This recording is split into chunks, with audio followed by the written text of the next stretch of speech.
জন্মান্তরবাদে আমরা অনেকেই বিশ্বাসী নই, অথচ এই জন্মান্তরবাদের মধ্যেই লুকিয়ে থাকে ঈশ্বরের করুণা। কথায় আছে, ঈশ্বরের করুণা ছাড়া নাকি গাছের একটি পাতাও নড়ে না। এটিও তেমন একটি ঘটনা। ত্রিপুরার এক পুরনো অভিশাপের আদলে নির্মিত ভক্তাপুরের ওই মন্দিরটির মধ্যে লুকিয়েছিল এক বিশেষ রহস্য। সেই রহস্য ঘিরেছিল মহাকালের এক পুরনো মূর্তিকে কেন্দ্র করে। সেই মূর্তিকে উদ্ধারের কাজে যাওয়ার পর থেকেই সময়ের চাকা ঘুরে যায়। জন্মান্তরবাদের একাধিক রহস্য ডালপালা মিলে বিস্তার লাভ করতে থাকে। কি ছিল ওই মন্দিরে?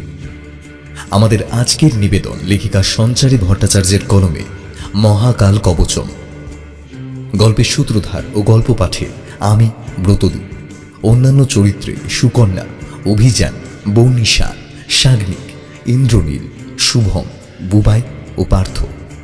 শুরু হতে চলেছে আজকের গল্প মহাকাল কবচম।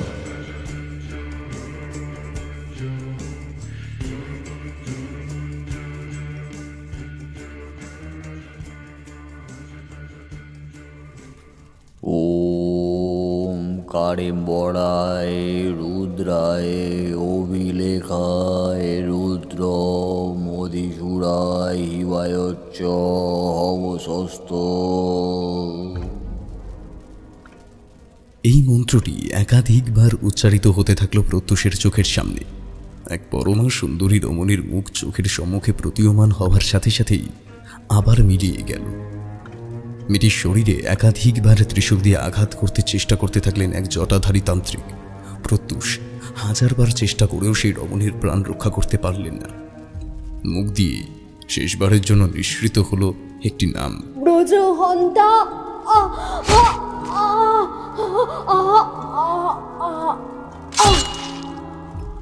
এই নামটি উচ্চারণের সাথে সাথেই ঘুমটা ভেঙে গেল প্রত্যুষের। নিজের ঘরের পরিবেশটাও সেদিন অম্লান বদনে তার দিকে তাকিয়ে একাধিক ভয়াল ও ভয়ঙ্কর চেতনার আভাস দিয়ে যাচ্ছিল।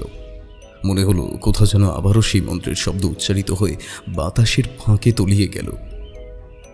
নিঃশেষ হয়েও নিঃশেষিত হল না সেই মন্ত্রের আলোড়ন ধ্বনি। বাতাসের ছন্দে গা ভাসিয়ে একাধিকবার প্রত্যুষের কান ঘেঁষে আবারও সে নিজের পরিসর খুঁজে নেওয়ার আকাঙ্ক্ষায় গা ভাসিয়ে দিতে লাগলো। ওম কারেম্বরায় রুদ্রায় অভিলেখায় রুদ্র মধীসূরায় হিমায়চ্চ হবসস্ত। নিজেকে অস্থির অবস্থায় ফিরে পেলেন প্রত্যুষ। একের পর এক স্মৃতির ঝলক এগিয়ে আসতে থাকলো তার দিকে। কখনো কোনো মন্দির, আবার কখনো কোনো মানুষের মুখ। সেই মুখের মধ্যে প্রকাশিত হতে লাগলো অতীতের একাধিক রহস্য। প্রত্যুষ অস্থির হয়ে উঠলেন। তার মাথাটি গিয়ে লাগলো দেওয়ালের সাথে। এমন ভয়ঙ্কর অতীতের হাতছানি কি থাকে যা মানুষের আত্মহননের পথে এগিয়ে নিয়ে যায়? এই সর্বনাশা নেশায় আসক্ত হয়ে প্রত্যুষ ছটফট করতে লাগলেন, কিন্তু কোনো উপায় খুঁজে পেলেন না। হাঁপাতে লাগলেন প্রত্যুষ। একসময় সবটা চোখের সামনে ধোঁয়াশায় পরিণত হওয়ার পরেই আবার ক্ষণিকের জন্য সব স্বাভাবিক হয়ে গেল। আয়নায় নিজের মুখটা দেখার সাথে সাথেই চমকে উঠলেন প্রত্যুষ। ব্রজহন্তা, ব্রজহন্তা! আয়নার চারিপাশে হাতড়াতে হাতড়াতেও নামের অক্ষরগুলিকে খুঁজতে লাগলেন প্রত্যুষ, কিন্তু কোনো হদিশ পেলেন না। অঝরে কাঁদতে লাগলেন। ঘরের মধ্যে ঘটে চলা অস্থিরতার আভাস বাইরেও পৌঁছল। এক মহিলার কণ্ঠস্বর শুনতে পেলেন প্রত্যুষ। বাবু, বাবু, আমার কথা শুনতে পাচ্ছিস? আমি তোর সাথে কথা বলছি। বাবু, বাবু, আমার কথা শোন। দরজাটা খোল বাবু, একবার দরজাটা খোল। অনেকক্ষণ ধরে তোর চিৎকারের শব্দ কানে আসছে আমার। কি করছিস বাবু? কি হয়েছে হঠাৎ? মায়ের কণ্ঠস্বর স্পষ্ট হতেই দেওয়ালের ঘড়ির দিকে চোখ গেল প্রত্যুষের। তিনি সময়কে পরিমাপ করতে এক প্রকার ভুলেই গিয়েছিলেন। অতীত আর বাস্তবের মধ্যে ঘটে যাওয়া এই বিশদ পার্থক্যের মধ্যেও কোথাও যেন শান্তির নিঃশ্বাস ফেলতে চাইছিল প্রত্যুষের আক্ষেপিত মনটা। সামান্য একটু সামনে নিয়েই দরজার দিকে এগিয়ে গেলেন প্রত্যুষ। ছিটকিনিটা নামানোর সাথে সাথেই ঘরে ঢুকে এলেন মিনতি দেবী। ছেলের কাছে এগিয়ে এসে দেখলেন কপালের বেশ কিছুটা অংশ কেটে গিয়েছে। রক্ত দেখে প্রচণ্ড ঘাবড়ে গেলেন তিনি। কাপড়ের আঁচল দিয়ে প্রত্যুষের কপাল থেকে ঝরে পড়া রক্তগুলি মুছতে মুছতে বললেন, এভাবে নিজেকে কষ্ট দেওয়ার অর্থ কি প্রত্যুষ? এতদিন ধরে দেখছি তোকে, কোনো পরিবর্তন নেই। কাকে দেখতে পাস তুই? আমি তো কাউকেই খুঁজে পাই না। আদৌ কি সেই মানুষগুলোর কোনো অস্তিত্ব রয়েছে? কতবার তোকে বললাম একটা চাকরি জয়েন কর বাবা, কিন্তু তুই কিছুতেই চাকরি করতে চাইছিস না। অন্যদিকে ওই ফটোগ্রাফি আর ছবি আঁকা এই সব নিয়ে পড়ে থাকতে চাইছিস। এইভাবে কি সংসার চলবে বল? তোর বাবা আর কয়েকদিন বাদেই রিটায়ার করবেন। মানুষটা সারাটা জীবন খেটে পয়সা রোজগার করেছেন। যেটুকু আছে তা আগামীর জন্য সঞ্চয় করে না রাখতে পারলে আমরা যে সকলে পথে বসবো বাবা। তোর আশায় এতদিন বসে আছি আমরা, কিন্তু তুই কিছুতেই আমাদের কথা ভেবেই দেখছিস না। আর তারপরে আবার এই সব ট্রমা। আমার আর ভালো লাগে না প্রত্যুষ। প্রত্যুষ কপাল থেকে মায়ের হাতটা সরিয়ে দিয়ে বললেন, আমি তোমাদেরকে কোনোভাবেই বিশ্বাস করাতে পারছি না মা। কিছু তো একটা আছেই, তা না হলে আমি এই বিষয়টা নিয়ে এভাবে চিন্তিত হয়ে পড়তাম না। এই এই রক্তগুলো দেখেছ? তাকিয়ে দেখো মা, এর রং কত স্বচ্ছ, কত ঘন। এগুলো কি কেউ এমনি এমনি করে? নিজেকে আঘাত করে কি আমি শান্তি পাই মা? বলো না। পাই না মা, পাই না। একজনের মুখটা বারে বারে আমার চোখের সামনে ভেসে ওঠে। মনে হয় সে যেন আমায় কিছু বলতে চাইছে। আর তারপরেই ওই তান্ত্রিকের ভয়ঙ্কর পদধ্বনির শব্দ। সব কিছু মিলে মিশে একাকার হয়ে যেতে থাকে। নিজের অস্তিত্ব খুঁজে পাই না আমি। চোখের সামনে প্রকাশিত হওয়ার পরেই সহসা সব কিছু গায়েব হয়ে যায়। মিনতি দেবী চুপ করে প্রত্যুষের কথাগুলি শুনতে লাগলেন। একাধিকবার এই স্বপ্নের কথা জানিয়েছিল সে, কিন্তু তারপরেও সমস্যার সমাধান খুঁজে বার করা তার পক্ষে সম্ভব হয়নি। তিনি বললেন, হয়তো আমারই ভুল। তুই নিজের জীবনকে অতীতের মধ্যেই বেঁধে রাখতে চাস, তাও আবার এমন অতীত যার সাথে তোর কোনো সম্পর্কই নেই, কারোর উপস্থিতি নেই, তেমন একটা অতীতের বশবর্তী হয়ে তুই বাকি জীবনটা কাটাতে চাস। বেশ তো, তোর যদি এভাবেই আমাদেরকে শাস্তি দিতে হয় তবে দে না, কেউ তো বারণ করেনি। তবে মনে রাখিস, আমাদের মৃত্যুটাও চোখের সামনে দেখতে হবে তোকে। মায়ের মুখ থেকে কথাগুলি শোনার সাথে সাথেই প্রত্যুষের রাগ পারদ স্পর্শ করল। হাতের সামনে থাকা ফুলদানিটিকে আয়না লক্ষ্য করে ছুড়ে দিলেন তিনি। সজোরে না শব্দে চিৎকার করার সাথে সাথেই আয়নার কাজগুলি ভেঙে চুরমার হয়ে গেল। মিনতি দেবী স্থির হয়ে প্রত্যুষের শেষ হয়ে যাওয়ার প্রহর গুনতে গুনতে ঘর থেকে বেরিয়ে গেলেন। আয়নার ওই ভাঙা কাজগুলির মধ্যেই নিজের মনের এক কোণে স্থবির হয়ে থাকা সেই নামটিকে খুঁজতে লাগলেন প্রত্যুষ। ব্রজহন তার মুখটিকে দেখবার চেষ্টা করতে লাগলেন। হঠাৎ মোবাইলটা বেজে উঠতেই চোখ গেল সেদিকে।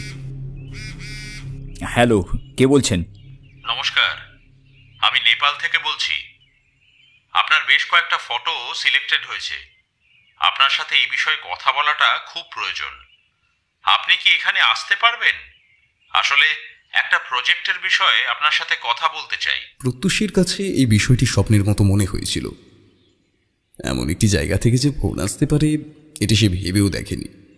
চোখের জল মুছে বেশ কিছুটা স্বাভাবিক হওয়ার চেষ্টা করল সে। এরপরে লোকটিকে সম্ভাষণ জানিয়ে বললেন, ও হ্যাঁ বলুন। আসলে আমি অন্য একটা বিষয় নিয়ে চিন্তা করছিলাম, তবে এখন বুঝতে পারছি এই রকম জায়গা থেকে যে ডাক আসতে পারে তা আমি ভাবতেও পারিনি। লোকটি প্রত্যুষের কথা শুনে বেশ আপ্লুত হয়ে বললেন, না না, এইভাবে বলবেন না। আপনার হাতের যা কাজ সে এক কথায় অনস্বীকার্য। এমন কাজের জন্য আপনি হয়তো আগামীতে আরও বড় বড় জায়গা থেকেও ডাক পাবেন। তবে আমাদের বিষয়টা একটু অন্যরকম। আপনার হাতে যদি একটু সময় থাকে তাহলে বিষয়টা আরও একটু বিশদে জানাতে পারি। প্রত্যুষের কৌতূহল আরও বৃদ্ধি পেল। এমনিতেই সে দুটি বিষয়ের মধ্যে সংযোগ স্থাপনের চেষ্টা করছিল। তার স্বপ্নের সাথে বাস্তবের আদেও যে কোনো মিল থাকতে পারে সেটি খুঁজে বার করার আশাতেই তাদের কথোপকথন আরও এগিয়ে চলল। তিনি লোকটিকে উদ্দেশ্য করে বললেন, আমার হাতে সময় আছে, আপনি বলুন। আপনাকে এখানে বেশ কয়েকদিনের জন্য আসতে হবে। নেপালের অন্দরে একটি ছোট্ট গ্রাম আছে, ভক্তাপুর। এই গ্রামের অধীনস্থ মন্দিরটি ঘিরেই একাধিক রহস্যের সূত্রপাত ঘটেছে। তবে যারাই ওই গ্রামে প্রবেশের চেষ্টা করেছেন তাদের মৃতদেহ গ্রামের সীমান্তে পড়ে থাকতে দেখা গেছে। আমরা কিছুতেই বিষয়টা আন্দাজ করতে পারছি না। আমাদের কোম্পানির তরফ থেকে আপনাকে 3 কোটি টাকা দেওয়া হবে।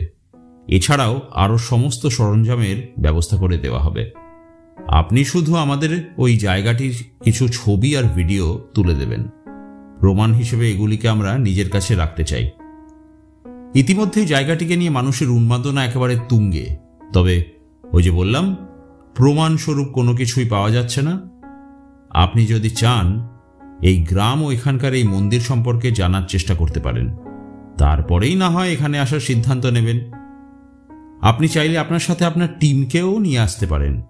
একসাথে থেকে গোটা গ্রামটি পরিদর্শনের মধ্যে দিয়ে আপনার সকলে যে অভিজ্ঞতা অর্জন করবেন, সেটির উপরে ভিত্তি করেই আমরা আমাদের কাজ এগিয়ে নিয়ে যেতে চাই। ভয় পাবেন না, আপনার ব্যাংকিং ডিটেলস আমাদের কাছেই আছে। আপনিই পাঠিয়েছিলেন। আমরা অর্ধেক টাকা আজকেই আপনার অ্যাকাউন্টে পাঠিয়ে দেব। বিশ্বাস না হলে পরখ করে দেখে নিতে পারেন। এছাড়া বাদবাকি ডিটেলস আমরা আপনাকে মেল মারফত পাঠিয়ে দিয়েছি। কাইন্ডলি একটু দেখে নেবেন, কেমন? বেশ, তবে রাখছি। আসলে তারাই আছি একটু। যদি কোনো বিষয় সম্পর্কে আরও কিছু জানার থাকে, তাহলে আমাকে এই নম্বরেই কল করে নেবেন। কলটি কাটার আগে আপনাকে একটি কথাই বলবো, হয়তো আপনি যে স্বপ্ন দেখে এসেছেন, আমরাই তা সত্যি করতে চাইছি। ভদ্রলোকের অন্তিম কথাটির অন্দরে লুকিয়ে থাকা রহস্যের অনুসন্ধানের আগেই প্রত্যুষের ফোনটা পুনরায় বেজে উঠল। ফোনের স্ক্রিনের দিকে তাকাতেই তিনি দেখলেন অভয় ফোন করেছে। হ্যাঁ অভয়, বল। আরে তোর তো কোনো পাত্তাই নেই। সেই কবে ফটোশুটের জন্য বেরিয়েছিলিস, তারপর থেকে সেই ঘরের মধ্যেই নিজেকে বন্দি করে রেখেছিস। আবার সেই সুন্দরী মেয়েটার কথা ভাবছিস নাকি? আরে বস, শুধু ভেবে গেলেই চলবে? একবার তো মেয়েটার সাথে সাক্ষাৎ করার ইচ্ছা জাগতে পারে তোর। ভগবান আর কতদিন তোকে এইভাবে কষ্ট দিয়ে যাবেন বল দেখি। অভয়ের কাছ থেকে ব্যঙ্গাত্মকভাবে কথাগুলি তার দিকে এগিয়ে আসার পরেও নিজেকে সামলে রাখলেন প্রত্যুষ। এরপরে তাকে উদ্দেশ্য করে বললেন, ওসব কথা বাদ দে। আজকে রাজীবকে নিয়ে একবার আমার বাড়িতে আসতে পারবি? এই ধর বিকেলের দিকে। আজকে আমাদের শুটিংটা ক্যান্সেল করলেই বরং ভালো হবে। প্রত্যুষের দীপ্ত কণ্ঠ কানে আসতেই অভয় বেশ কিছুটা নিশ্চিন্ত হয়ে গেলেন। কেন, কোনো বড় সুযোগ হাতে এসেছে নাকি? হঠাৎ তোর কণ্ঠস্বর এমন ভাবে বদলে গেল যে? প্রত্যুষা নিজের অন্তরে লুকিয়ে থাকা কৌতূহলকে স্তীমিত করে ভাষার বাঁধনটিকে আরো পোক্ত করে বললেন, সেসব না হয় এখানে এসে শুনবি। আপাতত এখানে আয়, তারপরে সব আলোচনা করব। মনের কোণে একরাশ ভয় জমে থাকলেও আগামী সুখপ্রদ বার্তা দরজায় এসে করা নাড়তেই সহসা আনন্দের রেষ্টাক্রমে বেড়েই চলল। প্রত্যুষ জানলার কাছে গিয়ে কপারটা খুলতেই একরাশ বিশুদ্ধ সূর্যরশ্মি এসে পড়ল তার খাটের উপরে। অনেক হালকা অনুভব হচ্ছিল। দেওয়ালের ঘড়িটার দিকে তাকাতেই দেখলেন সকাল 8টা বাজে। কিভাবে এতটা দীর্ঘ সময় অতিবাহিত হয়ে গিয়েছিল খেয়াল নেই। বিধ্বস্ত জীবনের সাথে জুঝতে জুঝতে কোথাও যেন একটু শান্তির আশ্রয় খুঁজে পেতে চাইছিল তার মনটা। তিনি নিজের অজান্তেই ব্রজহন্তার মুখটা মনে করেই শুভ্র আলোর ছটার সাথে একবার হেসে নিলেন। সব দুঃখ কষ্টগুলো এক নিমিষে গায়েব হয়ে গিয়েছিল। হঠাৎ এমন আনন্দের কারণ কি খুঁজে বার করার ইচ্ছেটুকু যেন আরো পেয়ে বসেছিল। ল্যাপটপটা খুলতেই মেল বক্সে নজর পড়ল। সত্যি সত্যি একটি মেল দেখতে পেলেন প্রত্যুষ। নেপালের কাঠমান্ডু শহর থেকে মেলটি পাঠানো হয়েছিল। ফোনিক্স এজেন্সি নামক একটি আন্তঃরাষ্ট্রীয় ফটোগ্রাফি সংস্থার থেকে মেলটি পাওয়ার পরে তার আত্মবিশ্বাসটা আরো অধিক মাত্রায় বৃদ্ধি পেয়েছিল। মেলের ভিতরে লুকিয়ে থাকা শব্দগুলির মধ্যে তিনি ওই লোকটির বলা কথাগুলির মধ্যে এক তীব্রতর মিল খুঁজে পাচ্ছিলেন। হ্যালো, আমি বল্লভ। আপনাকে ফনিক্স এজেন্সির হয়ে মেল পাঠাচ্ছি। আমি এখানকার HR। এখানে আপনার আসতে কোনো অসুবিধা হবে না।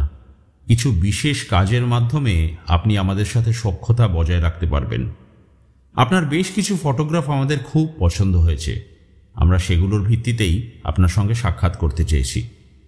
আপনার যাতায়াতের খরচ আমরাই বহন করব। এছাড়াও কিছু অ্যাডভান্স আপনাকে ডিল সাইনের সাথে সাথেই পাঠিয়ে দেওয়া হবে। আপনি এই মেলটিকে গ্রহণযোগ্যতা দিলেই আমরা আমাদের কাজ শুরু করতে পারি। মেলে লেখা কথাগুলি নজরে পড়তেই চমকে উঠলেন প্রত্যুষ। তার স্বপ্ন যে এভাবে সফলতার সিঁড়ি স্পর্শ করতে পারে এটি ভাবা মাত্রই উৎফুল্ল হয়ে উঠলেন। সাথে সাথে মেলের রিপ্লাই দিতেই মিনতি দেবী পুনরায় ঘরে প্রবেশ করলেন। বলি আজকে কি খাওয়া দাওয়ার দরকার নেই? মাথার কাটা জায়গাটা থেকে এখনো চুঁয়ে চুঁয়ে রক্ত গড়িয়ে পড়ছে, অথচ দেখো ছেলের সেদিকে কোনো হুঁশই নেই। বাবা নিচে ব্রেকফাস্ট টেবিলে অপেক্ষা করছেন। রোজকার মতো কাগজ পড়তে পড়তে ছেলের কথা জিজ্ঞাসা করেছিলেন, কিন্তু সেদিকে আরেকজনের হুঁশ থাকলে তো। মিনতি দেবীর কথাগুলি কানে গেলেও ল্যাপটপের দিকেই তাকিয়ে রইল প্রত্যুষ। মেলের রিপ্লাই পাঠানোর সাথে সাথে একগাল হেসে মায়ের দিকে তাকিয়ে বললেন, এবার থেকে তোমাদের দুশ্চিন্তার সমাপ্তি রচনা করলাম মা। জীবনের ঝুঁকি তো নিতেই হবে, তাই নিয়েই ফেললাম। ভয় নেই, চুরি ডাকাতি করতে যাচ্ছি না। নেপাল থেকে ডাক এসেছে, একটি আন্তর্জাতিক এজেন্সির হয়ে কাজ করবার অফার এসেছে, সেটার ভিত্তিতেই সেখানে যেতে হবে। বল্লভ বলে এক ভদ্রলোকের সঙ্গে আমার কথা হয়েছে, তিনি আজ সকালেই আমাকে ফোন করে গোটা বিষয়টা সম্পর্কে অবগত করেছেন। তবে লোকটি এতটা নিশ্চিন্ত হলেন কিভাবে সেটা আন্দাজ করতে পারছি না। ওখানে নাকি একটা গ্রাম আছে, সেখানে একটি প্রাচীন মন্দিরকে কেন্দ্র করেই গোটা রহস্যের সূত্রপাত। সেটির কিছু ছবি আর ভিডিও করে যদি ওই সংগঠনের হাতে তুলে দিতে পারি, তাহলেই কেল্লা ফতে। ছেলের মুখে হাসি দেখে তাকে বুকে টেনে নিলেন মিনতি দেবী। তারপর বললেন, যাক, এতদিনে একটা সুখ সংবাদ কানে এসেছে। মা আমার কথা শুনেছেন তাহলে? তোর বাবাকে তুই জানাবি, আমি কিছু বলবো না। সব কিছু স্থির করে ওখানে যাওয়ার আগে বাবার কাছ থেকে অনুমতি নেওয়াটা খুবই প্রয়োজন। প্রত্যুষ খুশি হয়ে বললেন, অভয় আর রাজীব আমার অঙ্গের অঙ্গের বোঝা, ওদেরকে সাথে না নিয়ে দূরদেশে পাড়ি দেওয়ার কোনো ইচ্ছেই নেই। তাছাড়া কোম্পানি যখন আমার টিমের খরচা দিতে চাইছে, তখন ওদেরকে সঙ্গে না নিয়ে যাওয়ার কোনো প্রশ্নই ওঠে না। তাই আমি আজ বিকেলেই ওদের ডেকে পাঠিয়েছি, মেলের রিপ্লাইও দিয়ে দিয়েছি। দেখা যাক বল্লভ যা যা বলেছেন সেগুলো কাজে করে দেখান কিনা, তারপরেই না হয় এখান থেকে রওনা হয়ে যাব। তবে যতদূর মনে হচ্ছে খুব তাড়াতাড়ি হয়তো আমাদেরকে নেপালের উদ্দেশ্যে পাড়ি দিতে হবে। বল্লভের কথার মধ্যে অন্তত তেমনটাই আভাস পেলাম। পরিতোষবাবু সরকারি চাকুরিজীবী হওয়ার পরেও নিজের ছেলের স্বপ্নগুলির বিষয়ে তিনি যথেষ্ট সচেতন ছিলেন। প্রত্যুষের মুখে কথাগুলি শোনার সাথে সাথে তিনি আনন্দিত হয়ে উঠলেন। এরপরে তাকে উদ্দেশ্য করে বললেন, বাহ বাহ, বেশ বেশ ভালো সংবাদ তো। তবে তোমার মনের মধ্যে থাকা চিন্তাগুলি আমায় এখনো ভাবাচ্ছে। তুমি কি এভাবে এই পরিস্থিতির মধ্যে এত দূরে যেতে পারবে? তোমার যদি কোনো অসুবিধা না থাকে তাহলে আরও কয়েকদিন ওদের কাছ থেকে সময় চেয়ে নিতেই পারো। এর মধ্যে লজ্জার তো কিছু নেই। মানুষের শারীরিক অবস্থা ভালো থাকতে নাই পারে, তাতে বিচার বিতণ্ডার কোনো জায়গা নেই। পরিতোষবাবু কথাগুলি প্রত্যুষের মনোপুত না হওয়ায় তিনি প্রত্যুত্তরে জানালেন, না বাবা, আমি একেবারে ঠিকই আছি। আর যে স্বপ্নটা আমাকে বারে বারে তাড়া করে বেড়াচ্ছে, সেটার সঙ্গে আমার এই যাত্রাপথের কোনো নিগুড় সম্পর্ক রচিত হবে কিনা সেটা এত তাড়াতাড়ি বা বলি কিভাবে। তার চেয়ে ভালো রহস্য অনুসন্ধানে বেরিয়ে পড়া। তাছাড়া আরও একটি বিষয় হলো জায়গাটির অবস্থান। সুদূর নেপালের মাটিতে এমন অভিযানের কথা আগে কোনো দিন ভেবেই উঠতে পারিনি।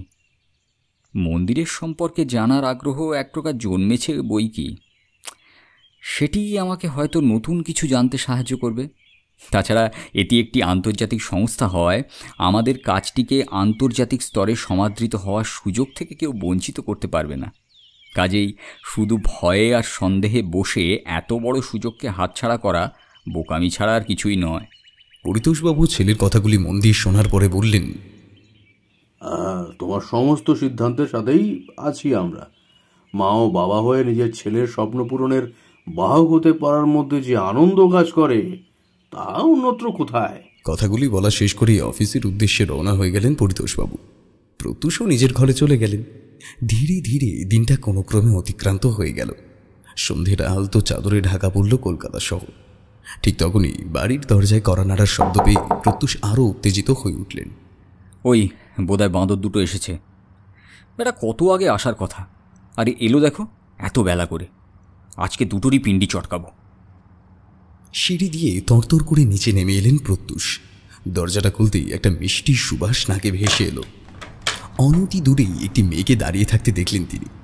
মেয়েটির পোশাকের সাথে শহুরে জীবনযাপনের কোনো মিল ছিল না। অন্ধকারের গা ঘেঁষে স্থির হয়ে দাঁড়িয়ে থাকা ওই মেয়েটির মধ্যে দিয়েই প্রতীত যেন বারংবার কড়া নেড়ে দিতে চাইছিল তার সামনে।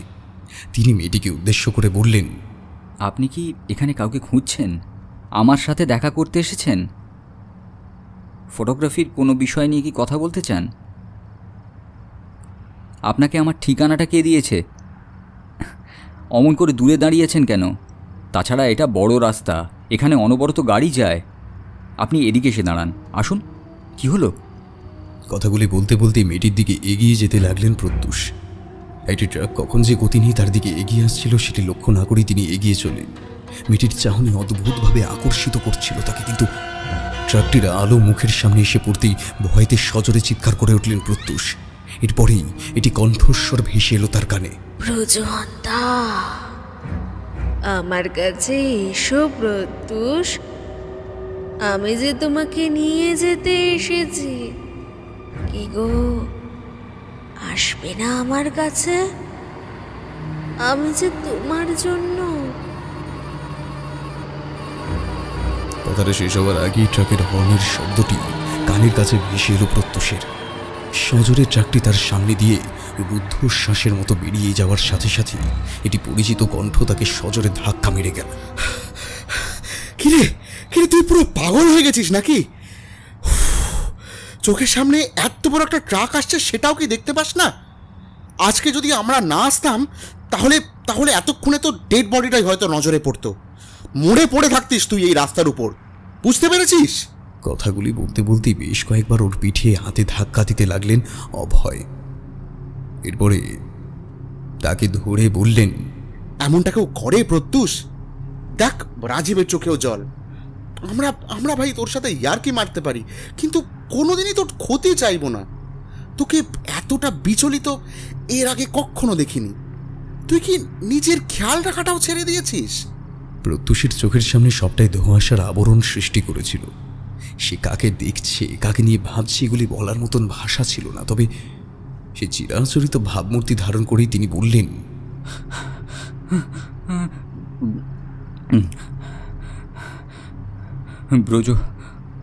ব্রজহন্তা এসেছিল। আমি নিজের চোখে দেখেছি। বিশ্বাস কর তোরা, আমি সত্যি তাকে দেখেছি। ওই যে রাস্তাটা, ঠিক তার উল্টো দিকেই দাঁড়িয়েছিল সে। আমাকে ডাকছিল, আমি তার কাছে যেতে চাই। কেন আটকালি তোরা? কেন আটকালি তোরা আমাকে? যেতে দে তোরা, আমাকে যেতে দে বলছি। রাজীব এগিয়ে এসে প্রত্যুষের নাম ধরে সজোরে চিৎকার করতেই তিনি কান্নায় ভেঙে পড়লেন। এখানেই সবকিছু থেমে গেল না, আবারও সেই মন্ত্রোচ্চারণের শব্দ তার কানে ভেসে আসতে লাগলো। ওম হি রুদ্রায় বিচণ্ডী রুদ্রায় হে রুদ্রায় কবচ রুদ্রায় শ্রীমে রুদ্রায় অহম হিমে রুদ্রায় বহ হিমে রুদ্রায় কেশবকান্তায় মহাকালী কবচমে ক্রিং ক্রিং ওম হায় রুদ্রায়। গাড়ির হর্নের সাথে সাথে সেই মন্ত্রের শব্দগুলি গায়েব হয়ে যেতে থাকলো। দু কানে হাত দিয়ে চেপে ধরে সেই যন্ত্রণার সমীকরণ খুঁজতে লাগলেন প্রত্যুষ। এরপরে ধীরে ধীরে আবার স্বাভাবিক অবস্থায় ফেরার সাথে সাথেই তিনি রাজীবকে উদ্দেশ্য করে বললেন, এরকমটা প্রায়ই হচ্ছে রাজীব। আগে মাঝে মধ্যে বিষয়গুলো নজরে পড়তো, এখন সবসময় চোখের সামনে অতীতকে পরিষ্কারভাবে অনুভব করতে পারছি। কারা যেন ছায়া সঙ্গীর মতো আমার পিছু নিয়েছে। আমি কিভাবে এসবের থেকে বেরোতে পারবো বলতে পারিস? বিশ্বাস কর, আমি আর পারছি না, আর সত্যিই পারছি না। এর অন্দরে লুকিয়ে থাকা সত্যকে খুঁজে বার করতে করতে হয়তো আমি একদিন অতীত সমুদ্রে ডুবে যাব। রাজীব তাকে উদ্দেশ্য করে বললেন, আচ্ছা বাদ দে, এগুলো নিয়ে এখন আর অত ভাবতে হবে না। তার চেয়ে ভালো আমরা আমাদের কাজে ফোকাস করি, সেটাই আমার মনে হয় যথোপযুক্ত হবে। রাজীব ও অভয়কে নিয়ে বাড়ির দিকে এগিয়ে গেলেন প্রত্যুষ। ওর মাথার আঘাতটি দেখা মাত্রই রাজীব তাকে উদ্দেশ্য করে জিজ্ঞাসা করলেন, এটা আবার কখন হলো? রাজীব আর অভয়কে বাড়িতে প্রবেশ করতে দেখেই মিনতি দেবী তাদেরকে উদ্দেশ্য করে বললেন, কিভাবে আবার? সেই একই জিনিস। কোনো এক তান্ত্রিক বাবা নাকি ওনার সব কিছু কেড়ে নিয়ে চলে যাচ্ছেন। ওনার প্রেমিকা ব্রজহন্তাকে নিজের হাতে ওনার সামনে নাকি শেষ করছেন, অথচ উনি কিছুই করতে পারছেন না। এইসব দেখার সাথে সাথেই বাবুর যা হয় আর কি, আজকেও তেমনটাই হয়েছিল। মিনতি দেবীর মুখের কথাগুলি শোনার পরে তারা আগ বাড়িয়ে আর কিছুই বলতে চাইলেন না। মৃদু হেসে বললেন, ঠিক আছে কাকিমা, তুমি এসব নিয়ে এখন ভেবো না, আমরা আছি তো, ওকে ঠিক সামলে নেব। মাঝে মধ্যে ও এরকম একটু হয়ে যায়। হ্যালিউসিনেশনের সমস্যা থাকলে অনেক সময় মানুষ এমনটা করে। ও ডাক্তার দেখালেই ধীরে ধীরে ঠিক হয়ে যাবে। যাক, আমরা এখন ওকে নিয়ে গেলাম। তবে আমার একটা অনুরোধ আছে। মিনতি দেবী বললেন, কি রে? আজকে আমরা তোমার হাতে গরম গরম ফুলকো লুচি আর বেগুন ভাজা খেয়ে তবেই কিন্তু বাড়ি ফিরব। মিনতি দেবী ওদের মুখের দিকে তাকিয়ে আর না করতে পারলেন না।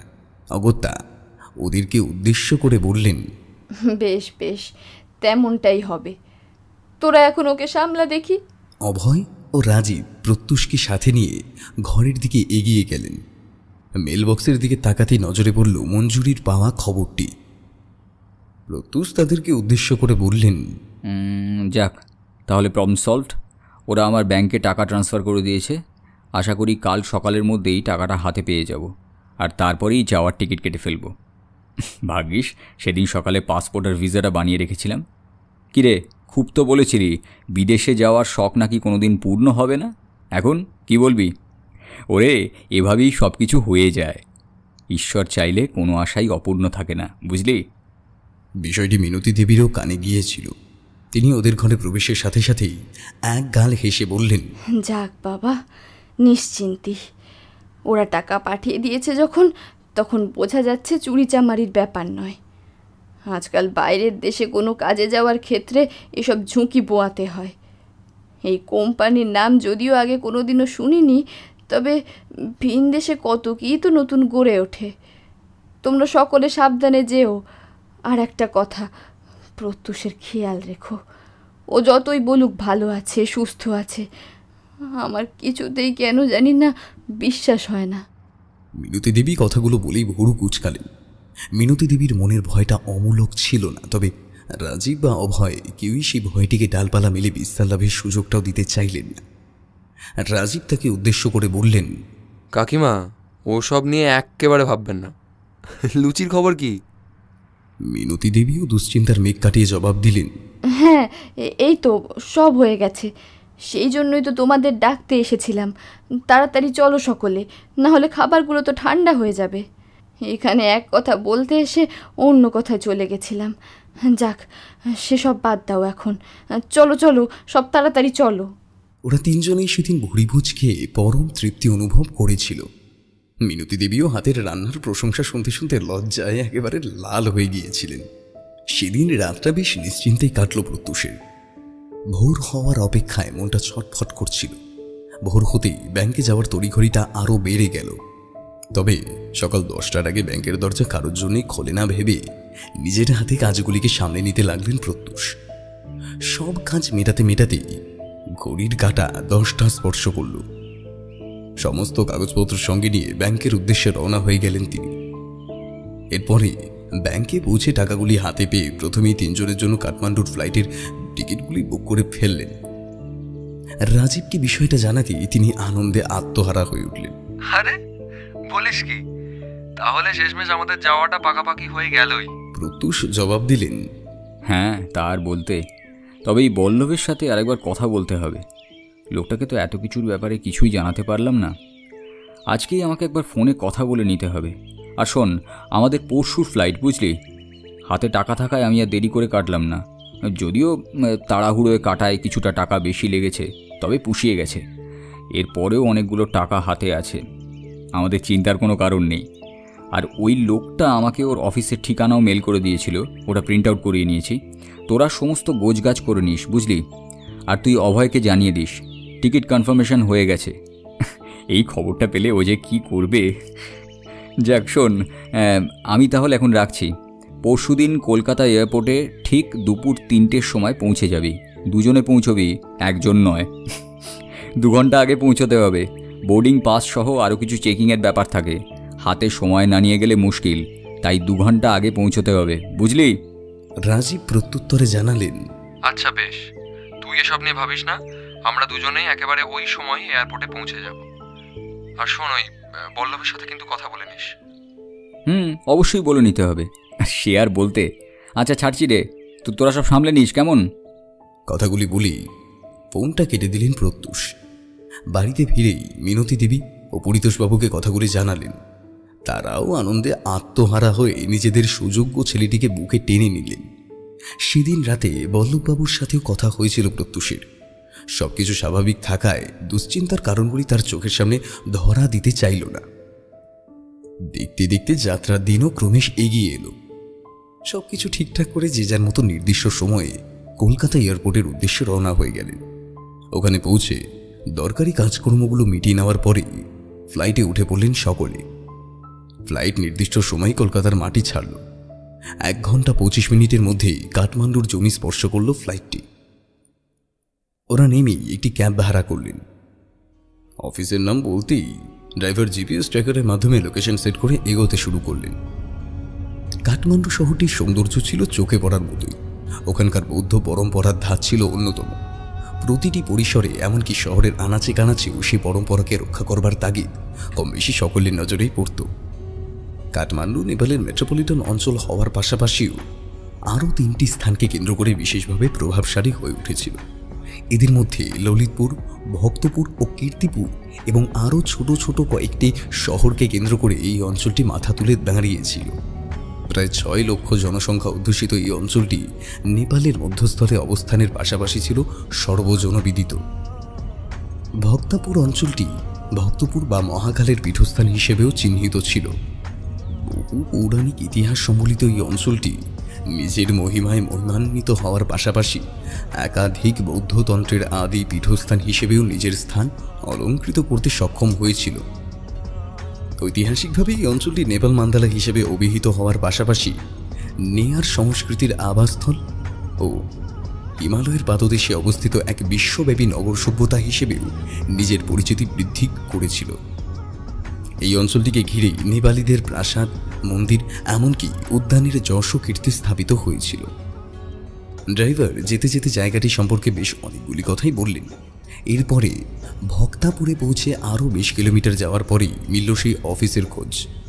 পাহাড়ের কোল ঘেঁষে দাঁড়িয়ে থাকা উবাচি উপত্যকার সৌন্দর্য উপভোগের সাক্ষী থাকতে পারছিল সকলেই। অফিসের সামনের এই সৌন্দর্য তাদের সকলকে মোহিত করে দিয়েছিল। ভাড়া মিটিয়ে দিয়েই সকলে অফিসের মেন গেটের দিকে এগিয়ে গেলেন। দারোয়ান তাদেরকে দেখা মাত্রই সেখানে অপেক্ষা করতে বললেন। কিছুক্ষণ বাদে একটি মাঝবয়সী লোক এগিয়ে এলেন তাদের দিকে। আসুন। প্রত্যুষ তাকে উদ্দেশ্য করে বললেন, আপনি তো এখানে আসার জন্য সব বন্দোবস্ত করেই রেখেছিলেন। যদিও এটা আমাদের প্রথম বিলেত সফর, তবু আসতে কোনো অসুবিধা হয়নি। বল্লভবাবু বাকিদের সাথেও সাক্ষাৎ করলেন। এরপরে বললেন, অফিসের ভিতরে গিয়ে কথা বলা যাক। আমাদের এই অফিসটি পাহাড়ের কোলে গড়ে ওঠা সবচেয়ে বড় ডেস্টিনেশন বলতে পারেন। আমরা এখানকার সবচেয়ে বড় ফটোগ্রাফি ডেভেলপমেন্ট কোম্পানি, সরাসরি সুইজারল্যান্ডের সঙ্গে যুক্ত। এটা একটা ফ্র্যাঞ্চাইজি বলতে পারেন। তবে ভক্তাপুর ছাড়া নেপালের অন্য কোনো জায়গায় এত বড় জমি পাওয়া সম্ভব হয়নি। সে কারণেই আমাদের মালিক পক্ষের তরফে এই জায়গাটি বেছে নেওয়া হয়েছিল। ধীরে ধীরে পৃথিবীর সমস্ত শহরেই হয়তো আমরা ছড়িয়ে পড়ব। আসলে মালিকের পাহাড়ি এলাকা বিশেষভাবে পছন্দ, তাই তিনি এই জায়গাগুলিকেই অধিক গুরুত্ব দেন। হয়তো অন্যান্য পার্বত্য শহরগুলিতেই কোম্পানির বাকি শাখাগুলির নির্মাণের সুযোগ খুঁজবেন তিনি। আসুন, আপনারা এদিকে আসুন। অফিসের কোণার দিকে একটি ঘরে প্রবেশের সাথে সাথেই সামনের ঝকঝকে পাহাড় চূড়াটি প্রত্যেকের নজরে পড়ল। তবে সবচেয়ে বেশি দৃষ্টি আকর্ষিত হলো প্রত্যুষের। মনে হলো বহুদিন ধরেই সে এই জায়গাটিকে চেনে। এক অদ্ভুত সংযোগ স্থাপিত হচ্ছিল, অথচ কিছুতেই এর মূল কারণ খুঁজে পাচ্ছিলেন না তিনি। হঠাৎ বল্লভবাবু তার নাম ধরে ডাকলে তিনি থতমত খেয়ে বললেন, ওই যে ওই দিকটাতেই কি মন্দিরটি রয়েছে? ওনার কথা শুনে ওখানে উপস্থিত সকলেই বেশ ঘাবড়ে গেলেন। বল্লভবাবু ওনাকে উদ্দেশ্য করে বললেন, ওদিকেই যে মন্দির রয়েছে তা আপনি জানলেন কিভাবে? আর তাছাড়া আপনি তো এখানে প্রথমবার এসেছেন। Really strange. এগুলো তো আপনার জানারই কথা নয়। আবারও প্রত্যুষের মনে হলো কোনো মহিলা তাকে আহ্বান করছেন। এসো, আমার কাছে এসো, আমি তো তোমার অপেক্ষাতেই রয়েছি। এসো, আমার কাছে এসো, কবচ তোমার রুদ্রায় অপেক্ষাতেই রয়েছি। রুদ্রায় অহম হিমে রুদ্রায় বহ হিমে রুদ্রায় কেশবকান্তায় মহাকালী কবচমে ক্রিং ক্রিং ওং হায় এক নাগারে সেই কণ্ঠের আহ্বানের সাথে সাথে সেই মন্ত্রের উচ্চারণের শব্দগুলি পুনরায় তার মস্তিষ্কের উপরে প্রভাব বিস্তার করতে শুরু করল। তিনি কিছু না বুঝেই অফিসের ব্যালকনির দিকে এগিয়ে গেলেন। এরপরে সেই নৈসর্গিক শোভা উপভোগ করতে করতে পা বাড়াতে লাগলেন। সাথে সাথেই বল্লভবাবু তার হাতটা চেপে ধরতে চমকে উঠলেন প্রত্যুষ। আরে করছেন কি? ওদিকে যে খাদ, এই পলকা রেলিংটা শুধু নামের জন্যই দেওয়া আছে। আমরা এদিকে খুব একটা আসিও না, মাঝে মাঝে এদিকটা দিয়ে সানসেট দেখতে ভীষণ ভালো লাগে, তাই এদিকে আসি। তবে অন্য সময় কেউই এদিকটায় সেভাবে আসতে চান না। আপনি তো মশাই এক্ষুনি একটা বিপদ ঘটিয়ে ফেলছিলেন। প্রত্যুষ কোনো রকমই নিজেকে সামনে নিয়ে বললেন, না মানে ওসব কিছু না, আসলে মাঝে মাঝে দিকভ্রষ্ট হয়ে যায় এই আর কি। আসলে জানি না, এই জায়গাটির সাথে অদ্ভুত একটা টান অনুভব করছি। যতবার জায়গাটাকে দেখছি ততবারই মনে হচ্ছে এখানকার আবহাওয়া সম্বন্ধে আমি ওয়াকিবহাল। এখানে আমি আগেও এসেছি, আমি এখানেই থাকতাম। এখানকার সব জায়গা আমার চেনা, পাহাড়, ঝর্ণা, রাস্তাঘাট, এমনকি মানুষজনও। প্রত্যুষের কথা শুনে রাজীব ও অভয়সহ বল্লভবাবুও হো হো করে হেসে উঠলেন। এরপরে বল্লভবাবু তাকে উদ্দেশ্য করে বললেন, আপনি তো দেখছি বেশ রোম্যান্টিক মানুষ। এখানে আসার সাথে সাথেই আপনার চরিত্রের মধ্যে একটা আমূল পরিবর্তন নজরে পড়ছে। তা আপনি ঠিকই ধরেছেন, এখানকার মানুষজন সকলেই প্রকৃতির সাথে বেশ সামঞ্জস্যপূর্ণ। জায়গাটা এতই সুন্দর যে বেরসিক মানুষও আবার ছন্দ ফিরে পান। আপনি যে মশকরা করছেন তা বেশ ভালোভাবেই আন্দাজ করতে পারছি। প্রত্যুষের কাছে এই কথাগুলি বাকিদের মতোই অন্যায্য বলে মনে হলেও তিনি মুখ খুললেন না। আসলে তার মানসিকতাকে বোঝার মতো ক্ষমতা সেখানে কারোরই ছিল না।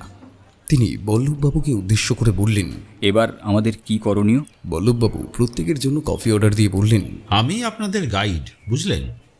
এই অফিসের থেকে 1 কিলোমিটার দূরেই আপনাদের থাকার ব্যবস্থা করে দেওয়া হয়েছে। আমাদের এই গেস্ট হাউস বলতে পারেন। মাঝে মাঝে মালিক এসে ওখানেই ওঠেন, তবে ব্যস্ত হওয়ার কিছু নেই। উনি এখন এখানে আসবেন না, কাজে বিদেশে রয়েছেন। তাই আপনাদের জন্য জায়গাটি খুলে দিতে বলেছেন। এখান থেকে পাহাড়টিকে যতটা না সুন্দর দেখা যায়, ওখান থেকে আরও পরিষ্কারভাবে আপনারা লক্ষ্য করতে পারবেন। ছোট থেকে ছোট বিষয়গুলিও আপনাদের নজর কাড়বে। আজকে থেকে আপনারা ওই গেস্ট হাউসেই থাকবেন।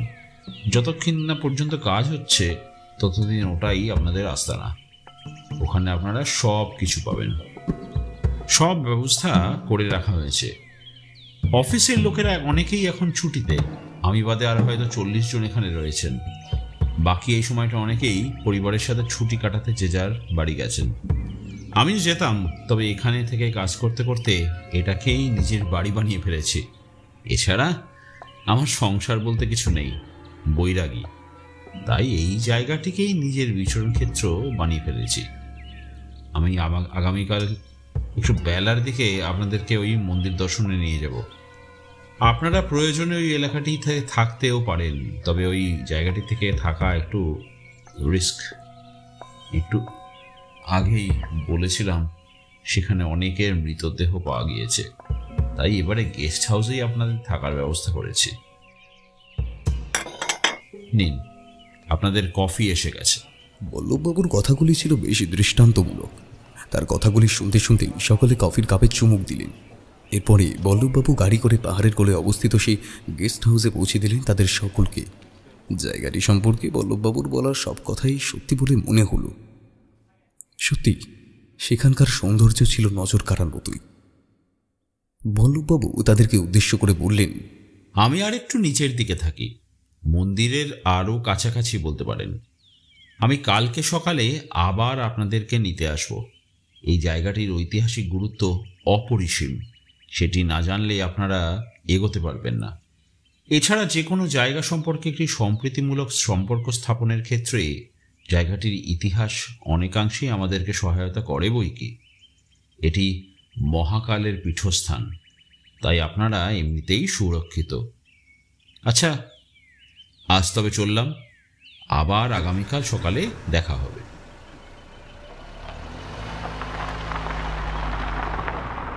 বল্লভবাবু গাড়িটি নিয়ে নিজের গন্তব্যের দিকে এগিয়ে গেলেন।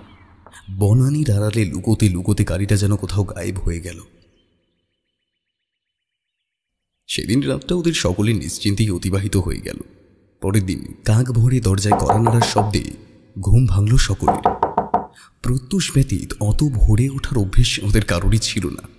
কড়া নাড়ার শব্দে ঘুম ভাঙতেই সদর দরজার দিকে এগিয়ে গেলেন তিনি।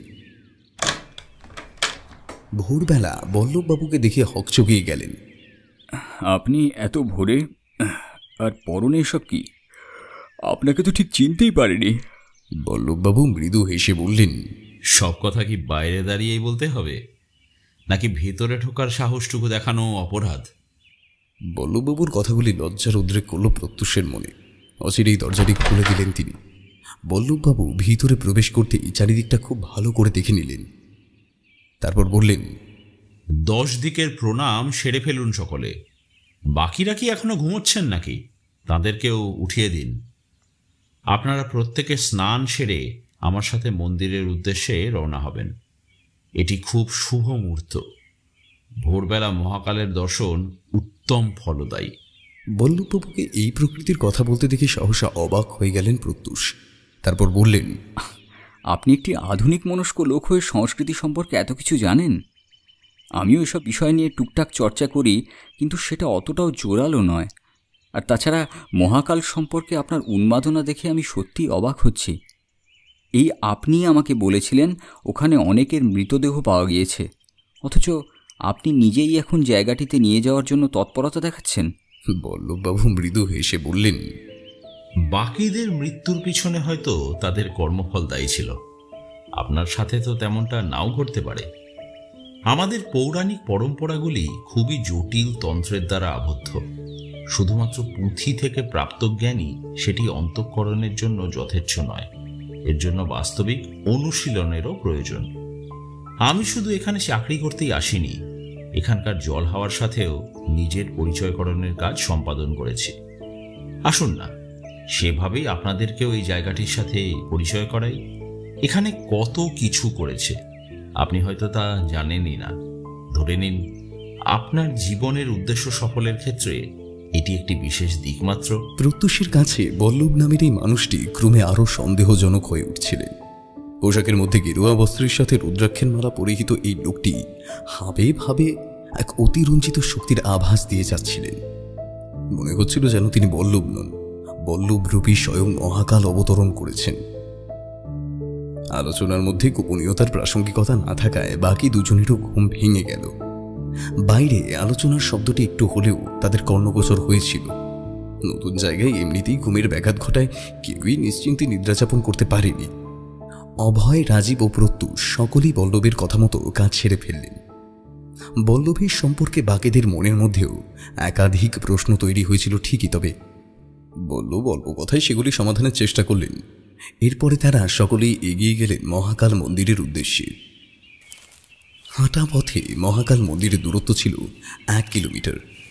গেস্ট হাউস থেকে মন্দিরের দূরত্ব 1 কিলোমিটার বেশি হলেও সেখানকার প্রাকৃতিক শোভা নিরীক্ষণের বিষয়টিকে দূরত্ব আরও অনেকখানি ক্ষুদ্র করে তুলেছিল। পথের চারিপাশে প্রসারিত গাছের সারি, লতা গুল্মে জড়ানো পেঁচানো শাখা প্রশাখাগুলি জায়গাটির প্রাচীনত্বের বয়ান দিয়ে যাচ্ছিল। মন্দির পর্যন্ত পৌঁছানোর পূর্বেই প্রকাশিত হওয়া প্রাকৃতিক শোভাই ছিল নজর কাড়ার মতো। সেটির সাথে গা ভাসিয়ে সকলে এগিয়ে যেতে লাগলেন। এই হলো ভক্তাপুরের মহাকাল মন্দিরের সীমানা। এই অঞ্চলে 25টি শিব মন্দির রয়েছে। প্রতিটি মন্দিরে ভৈরব অর্থাৎ মহাকালের দর্শিত রূপ চিহ্নিত রয়েছে। এটি কয়েক হাজার বছরের পুরনো মন্দির। অনেকে এমনটাও বলেন, পুরাকাল অর্থাৎ যুগের আবহ পরিবর্তনের সাথে সাথেই এই মন্দির নিজের আদল পরিবর্তন করেছে। প্রথম দিকে এই অঞ্চলটি দেবতাদের অধীনে ছিল। মার্কণ্ডেয় পুরাণে এই জায়গাটির উল্লেখ রয়েছে। মহাকাল বটুক ভৈরব রূপে এই পৃথিবীতে অবতরণের পরে যে সকল জায়গার পরিভ্রমণ করেছিলেন, এই স্থানটি ছিল তাঁদেরই একটি। তবে বটুক ভৈরব অসুর কুলের অধিপতি বজ্রাসুরকে দমন করে এখানে মহাকাল রূপে স্বয়ংভূকল্পে নিজের অস্তিত্ব স্থাপন করেছিলেন। মার্কণ্ডেয় পুরাণ অনুযায়ী এই মহাকাল রুদ্র ভৈরব রূপে স্বয়ং শিব নেপালের ভক্তাপুরে বিরাজিত হয়েছেন। তার 25টি অখণ্ড জ্যোতির্লিঙ্গের মধ্যেই তার এক একটি অংশ বিরাজিত। বৌদ্ধতন্ত্র মতে মহাকালের এই রুদ্ররূপের কোনো মূলাধার নেই, তিনি নিরাকার ব্রহ্মরূপে বিরাজিত ছিলেন। 108টি জ্যোতির্লিঙ্গের দর্শনের ফল এই 25টি মূর্তি দর্শনের মধ্যে দিয়েই থেকে যেত। দেবতারা স্বয়ং এসে ওনার অভিষেক সম্পাদন করতেন। মার্কণ্ডেয় পুরাণে এমনটাও বলা হয়েছে যে পরাশর শিব ও ভক্তাপুরে অধিষ্ঠিত রুদ্র ভৈরবের মধ্যে কোনো পার্থক্য নেই। শিব এখানে বৌদ্ধ ভিক্ষু হিসেবে নিজের স্থান চিহ্নিত করে রেখেছেন। তার এই রূপের মহিমা অপরম্পার, তিনি অল্পেতেই সন্তুষ্ট। বৌদ্ধ তন্ত্রের সাথে তার আদি অকৃত্রিম শক্তির সমন্বয় সাধনের বিষয়টির মধ্যে কোনো সম্পৃক্ততা নেই। শিবকে শক্তির আধার হিসেবে তুলনা করা হয়েছে, আর এই মন্দিরের সাথে তার জড়জীব উপলব্ধি অর্থাৎ 7টি মূলাধার চক্রের সার সম্বলিত রয়েছে। তাই মহাকাল রুদ্র চেতনা সম্পন্ন রুদ্র মহাদেব রূপেও প্রসিদ্ধ। এই রূপের প্রভাব অপরিমেয়। মহাকাল এই রূপে দরিদ্রের পিয়াসী, তিনি সকল সততা ও নিষ্ঠার প্রতীক। আশ্বিন মাসের কেতকী অমাবস্যায় এই জ্যোতির্লিঙ্গের অভিষেক সম্পাদিত হয়। সুরাসুর বিভেদে পূজা পান তিনি। খারাপ ও ভালো যে একই দেহে সহাবস্থান করতে পারে সেটির প্রকৃত সত্তার প্রমাণ বহন করে মহাকালের এই রূপটি। বৌদ্ধ তন্ত্রসার উবাচী উৎকৃষ্টে দেবতার এই আদলের পূর্ণরূপ বিবরণ পাওয়া যায়। এমনটা মনে করা হয় কেতকী অমাবস্যার ওই বিশেষ দিনে জীবনী শক্তি সম্পন্ন মানুষ, যিনি আদি অনাদির পার্থক্য বোঝেন, তিনি তার অতীতের সমস্ত ঘটনাগুলির সাক্ষ্য বহন করতে পারেন। তার এই ক্ষমতাই তাকে অতীতের পৃষ্ঠাগুলিকে উল্টাতে সাহায্য করে। আপনি ওই সন্ধিক্ষণে নিজের পূর্বজন্মের সাথে পরিচয় স্থাপন করতে পারবেন। মহাকাল স্বয়ং আপনাকে পূর্বজন্মের বিপদের হাত থেকে উদ্ধার করবেন। কথাগুলি বলতে বলতে বল্লভ যেখানে থামলেন সেটি ছিল মন্দিরের সম্মুখ ভাগ। সামনেই মহাকালের মূর্তিটি জ্বলজ্বল করছিল। মূর্তিটির মধ্যে এক অসাধারণত্ব ছিল। এখানে মহাদেব শিব বৈকুণ্ঠ বিলাসী, তার অঙ্গে শুভ্র বস্ত্র, তার সাথে হলুদ রঙের একটি ধুতি শোভা পাচ্ছিল। তার হাতে ছিল একটি রক্ষা কবচ ও অপর হাতে একটি ত্রিশূল। শিবলিঙ্গের পরিবর্তে সেখানে শোভা পাচ্ছিল করাল বদনা মূর্তি, যার সদন্তের সম্মুখ ভাগ ঠোঁটের কোণার 2 অংশকে বেষ্টন করেছিল। বিষয়টি দেখা মাত্রই প্রত্যুষের চোখের সামনে ভেসে উঠল এক অদ্ভুত দৃশ্য। মহাকালের সম্মুখেই একটি যুবককে বসে থাকতে দেখলেন তিনি। তার মুখ দিয়ে উচ্চারিত হচ্ছিল সে বিচিত্র মন্ত্র, ওম কারেম্বরায় রুদ্রায় অভিলেখায় রুদ্র মধুসূরায় হিবায়চ্চ অবশস্ত। মন্ত্রের উচ্চারণের মধ্যে দিয়েই দিকে দিকে মহাকালের চেতনা শক্তি বৃদ্ধি পাচ্ছিল। মন্দিরটিকে ঘিরে বাইরে হাত জোড় করে দাঁড়িয়েছিলেন একাধিক ভক্তেরা। পুরোহিতের বেশে ওই যুবকের প্রতি সকলেই সহৃদয়তার পোষণ করেই চলেছিলেন। জিঞ্জিরা ঢাকের বাদ্যির সাথে ভেসে আসছিল শিঙার আওয়াজ। মন্দিরটি অসামান্য তার অস্তিত্ব নিয়ে টিকেছিল। গোটা মন্দির প্রাঙ্গণটিকে হাজারো ফুল ও মালার দ্বারা সুসজ্জিত করে রাখা হয়েছিল। পাঞ্চজন্য শঙ্খের ধ্বনিত আহৃত হতে থাকল চতুর্দিকে। সে যুবকটি জনসাধারণকে উদ্দেশ্য করে এগিয়ে আসবার সময় সবটা পুনরায় ঝাপসা হয়ে গেল। মন্দিরের ঘণ্টাধ্বনির শব্দের সাথে শিঙার ক্রমবর্ধমান শব্দটিও ধীরে ধীরে গায়েব হয়ে পড়ে রইল শুধু ওই নিষ্প্রাণ পরিসরটি। মন্ত্রের উচ্চারণের সাথে সাথে ওই যুবকের মুখমণ্ডলের আদলটিও শূন্যে গায়েব হয়ে গেল। মন্দিরের দক্ষিণ ভাগ থেকে বেশ কিছুটা ঠান্ডা বাতাসের স্পর্শ প্রত্যুষের গায়ে এসে লাগতেই তিনি চমকে উঠলেন। এক দৃষ্টিতে মন্দিরের দিকে তাকিয়ে থাকতে থাকতে বললেন, কে ছিল ওখানে? কার মুখ থেকে নিঃসৃত হচ্ছিল সেই ধ্বনি? নিজের অজান্তেই কিছু শব্দের অনুহেলন টানলেন তিনি। ধর্মং হি কামদায়ী রুদ্রং হি কবচম মহাকাল রুদ্রায় হেতি ব্যাঘ্র রুদ্রায় ইতি ওম শ্রী রুদ্রায় ইতি হে মে মহাকাল সুমারিস্রতি স্মরণং হি দেহি মে লিপ্তাম বিশালরতি ভবিষ্যতাম। ওখানে উপস্থিত সকলেই অবাক হয়ে গেলেন। রাজীব ও অভয় দুজনই প্রত্যুষকে লক্ষ্য করে এগিয়ে গেলেন। এই ভাষা তুই কোথায় শিখলি? এর অর্থ কি? বল্লভবাবু ওদের দিকে এগিয়ে এসে বললেন, আপনি তো অবাক করে দিয়েছেন প্রত্যুষবাবু।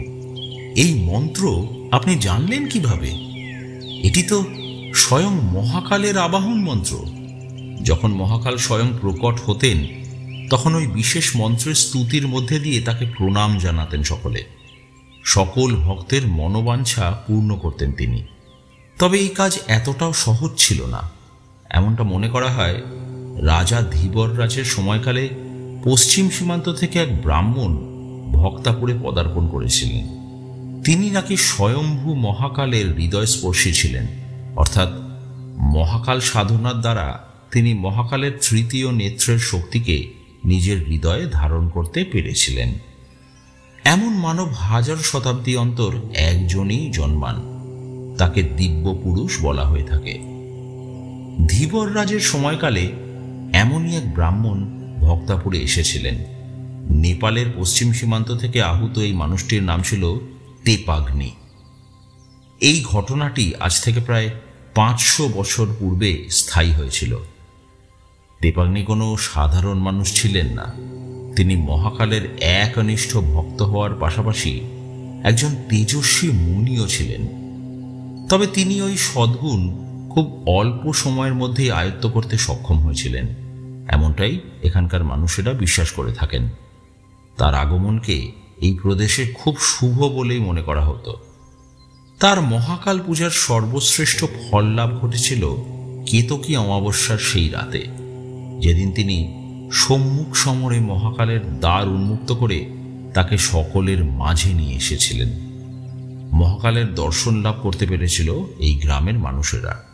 সেই তেজস্বী মুনিকে এক ঝলক দেখবার পরেই ধীবররাজের একমাত্র কন্যা বজ্রহন্তা আত্মসম্ভ্রম হারিয়ে ফেলেন ও মনে মনে সেই মানুষটিকেই নিজের স্বামী রূপে কল্পনা করতে শুরু করেন।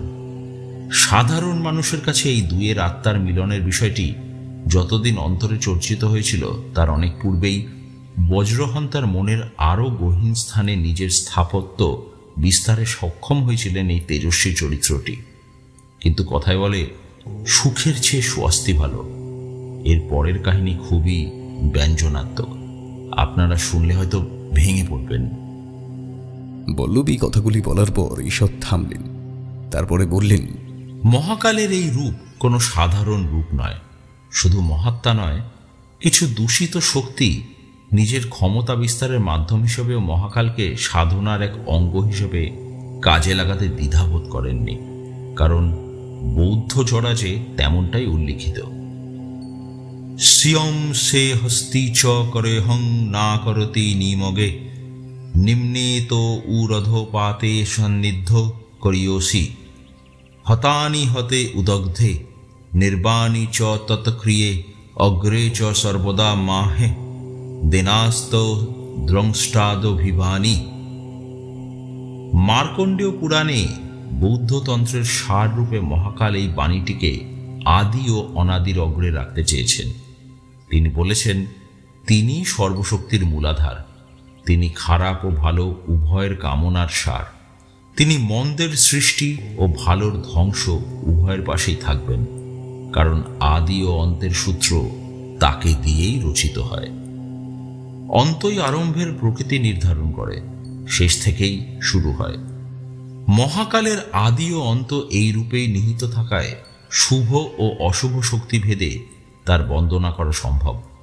ভালো ও মন্দের এই সহাবস্থান কেবল এই রূপের প্রাকার পূজার দ্বারাই সম্ভব হয়ে থাকে। এই কারণে ভক্তাপুরকে দেবী মাহাত্ম্যেও বিশেষ ভৈরবী শক্তির আধার হিসেবে চিহ্নিত করা হয়।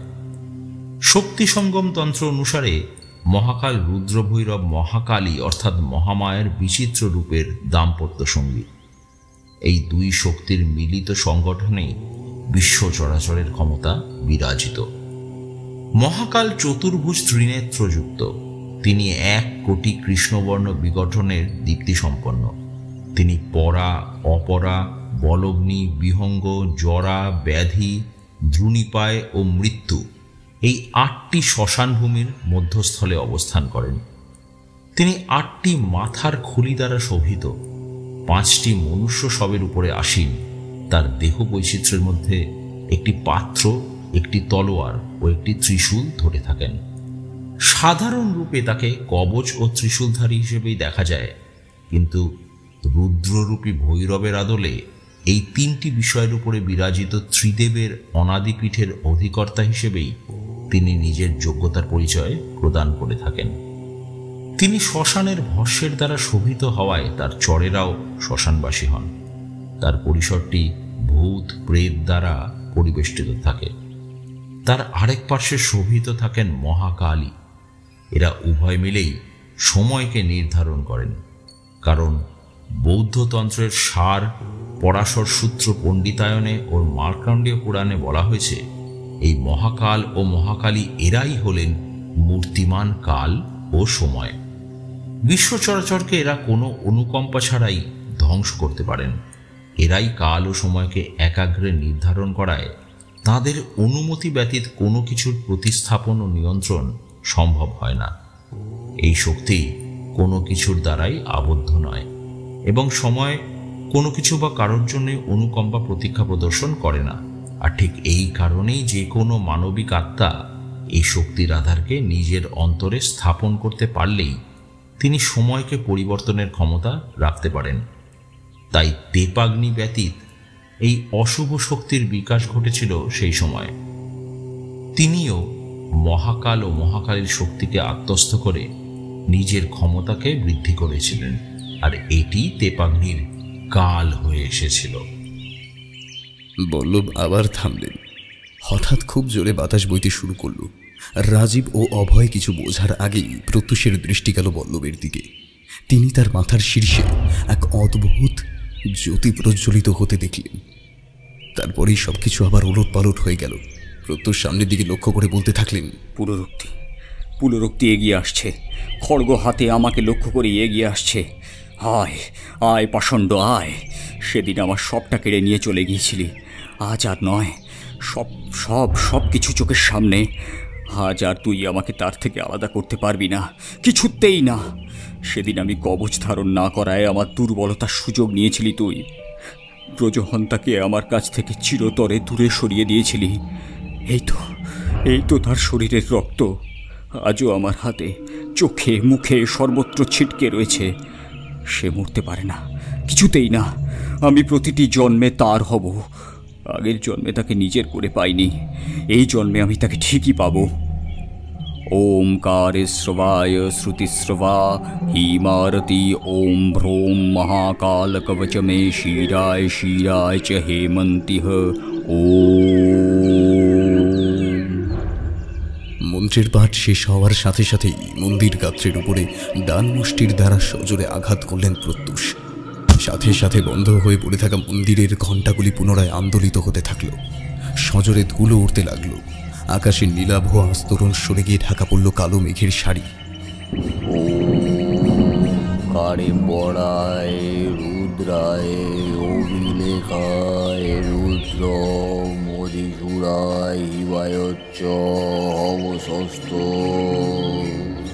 এই মন্ত্রটি দৈববাণী ন্যায় একাধিকবার উচ্চারিত হওয়ার মধ্যে দিয়ে আবার শান্ত হয়ে গেল। ওই সামান্য সময়ের মধ্যেই উত্তাল প্রকৃতির পরিবর্তিত রূপ ছিল চোখে পড়ার মতো। মন্দিরের প্রধান ফটকের উপরে জোরে জোরে মাথা দিয়ে আঘাত করতে থাকলেন প্রত্যুষ। উত্তাল এই প্রকৃতির বুকে এক রাশ কোমল স্পর্শই ছিল যথেষ্ট।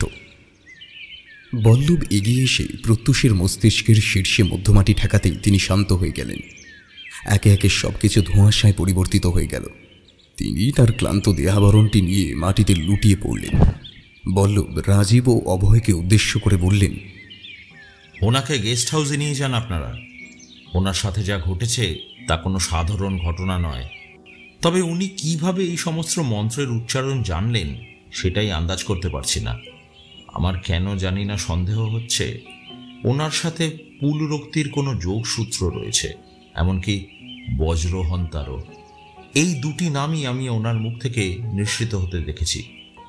উত্তাল এই প্রকৃতির ভিড়ে চোখের সামনে ঘটতে থাকা বিধ্বংসী ঘটনাগুলিকে স্থান পেতে দেখার মধ্যে কোথাও যেন এক চরম অস্থিরতা কাজ করেই চলেছিল। তাই এর যোগসূত্র খোঁজবার ভার না হয় প্রত্যুষের উপরেই বর্তালাম। রাজীব উত্তেজিত হয়ে জিজ্ঞাসা করলেন, আপনি আমাদেরকে এখানে কেন নিয়ে এসেছিলেন? সেই উদ্দেশ্য সাধনের বিষয়ে তো কিছুই দেখলাম না। বল্লভ একটু ইতস্তত হয়ে জবাব দিলেন, এসেছিলাম তো কাজেই। ভাবলাম আপনাদের সাথে জায়গাটির একটি পরিচয় সাধন করি, তার দ্বারাই হয়তো আপনারা এই জায়গাটির সম্পর্কে অবগত হতে পারবেন। আপনাদের তো ফটোগ্রাফির কাজটাও শুরু করতে হবে, তাই না? তাই সঠিক স্থান চয়ন করাটাও জরুরি। তবে যে কাজের জন্য এসেছিলাম সেটি ঠিকই হয়েছে। জানা অজানার ভিড়ে মাটি চাপা পড়ে থাকা একরাশ ইতিহাসের মধ্যে থেকে আগুনের স্ফুলিঙ্গটি অন্তত আপনারা আবিষ্কার করতে পেরেছেন। কথাটি শেষ করেই সজোরে হেসে উঠলেন বল্লভ। তার ওই রহস্যময় হাসির মধ্যেই আরও কিছু অতীত হাতছানির আলেখ্য লুকিয়েছিল। তিনি যে একেবারে স্থান, কাল এবং পাত্রের উপরের গুরুত্ব দিয়ে কাজগুলো করেননি, সেটি তার আচরণের মধ্যে দিয়েই পরিস্ফুট হচ্ছিল।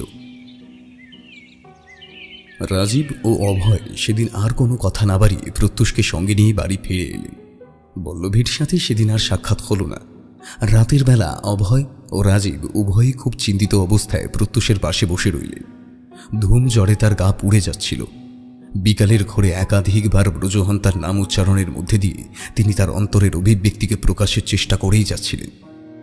পরদিন সূর্য উদয়ের সাথেই প্রত্যুষ একটু স্বাভাবিক অনুভব করলেন। রাজীব ও অভয়ের কাঁচা ঘুমটাও প্রত্যুষের বোঙানির আওয়াজে ভেঙে গেল। জড়ানো সুরে প্রত্যুষ বলে উঠলেন, আমাকে ওই মন্দিরে নিয়ে চল তোরা। আমার কিচ্ছু হয়নি, আমাকে এই কাজটাও তো সামলাতে হবে নাকি? এভাবে শুয়ে পড়ে থাকলে চলবে না। অভয় তাকে উদ্দেশ্য করে বললেন, সে হবে খন, আমাদের হাতে এখন অঢেল সময় রয়েছে। তুই আগে নিজের শরীরের দিকে খেয়াল করতো, তারপর কাজের চিন্তা করবি। এখন এই শরীর নিয়ে ওখানে গিয়ে কাজ করাটা এক প্রকার অস্বাভাবিক। সেদিন যেন প্রত্যুষের শরীরে আচমকাই কোনো উপজেয় শক্তি ভর করেছিল। তিনি সর্বশক্তি প্রয়োগ করে উঠে বসলেন। তারপর বললেন, জ্বরের ঘোর তো এক সামান্য বেদনা মাত্র। অন্তরে এতগুলো যুগ ধরে যে বেদনাকে পোষণ করে আছি, সেটার সমীক্ষা কে করবে? ব্রজহন্তাকে আমাকে যে ফিরে পেতেই হবে, ওই পিশাচকে যে আমার হাতেই মরতে হবে। প্রত্যুষের মুখে এই কথাগুলি শোনা মাত্রই আবার ওরা দুজনেই চমকে উঠলেন। অভয় তাকে উদ্দেশ্য করে বললেন, এগুলো সব তোর মনের ভুল প্রত্যুষ। পল্লববাবু আমাদেরকে পুরাণের একটি কাহিনী বলেছিলেন। এই অঞ্চলটিতে এই ধরনের কোনো ঘটনা ঘটেছিল বলেই হয়তো সাধারণ মানুষেরা এটা বিশ্বাস করেন। পুরাণে তো এমন অনেক ঘটনাই থাকে। সব ঘটনার সার খুঁজতে যাওয়ার অর্থ বোকামি ছাড়া কিছুই নয়। এসব ছাড় তো, আমি বরং কাছে পিঠে গিয়ে দেখি কোনো ডাক্তার আছে কিনা। এছাড়া পল্লববাবুর সাথেও একবার দেখা করতে হবে। কালকের পর থেকে লোকটা টিকিটাও আর দেখতে পাচ্ছি না। কোথায় গেল বলতো লোকটা? ওদের কথোপকথন শেষ হওয়ার আগেই বল্লভবাবুর কণ্ঠস্বর ভেসে এলো, আগে হাজির হয়ে গেছি আমি। আপনারা মহাকালের এত বড় ভক্তের কথা শুনবেন না? সে যে মহাকালেরও খুব প্রিয় প্রতিম। প্রত্যুষবাবুর মধ্যে ভক্তির সেই শক্তিকে প্রত্যক্ষ করতে পেরেছিলাম। আশা করি আজকে উনি অনেকটাই সুস্থ অনুভব করছেন। তবে আজকে ওনাকে একটি কবচ পরিয়ে দিতে চাই। এই কবচটি মহাকাল কবচম নামে পরিচিত। এটি আপনাকে সমস্ত বিপদের হাত থেকে রক্ষা করবে। এরপরে আপনি যত্রতত্র সর্বত্র বিচরণ করতে পারবেন। বল্লভবাবুর আচরণ ক্রমাগতভাবেই সন্দেহের সৃষ্টি করছিল। প্রত্যুষের ডান হস্তে সেই কবচটি পরিয়ে দিতে দিতে তিনি বললেন, আজকেই কিন্তু কেতকী অমাবস্যা। আবার আজ থেকেই আপনাদের কাজ শুরু করবার দিন।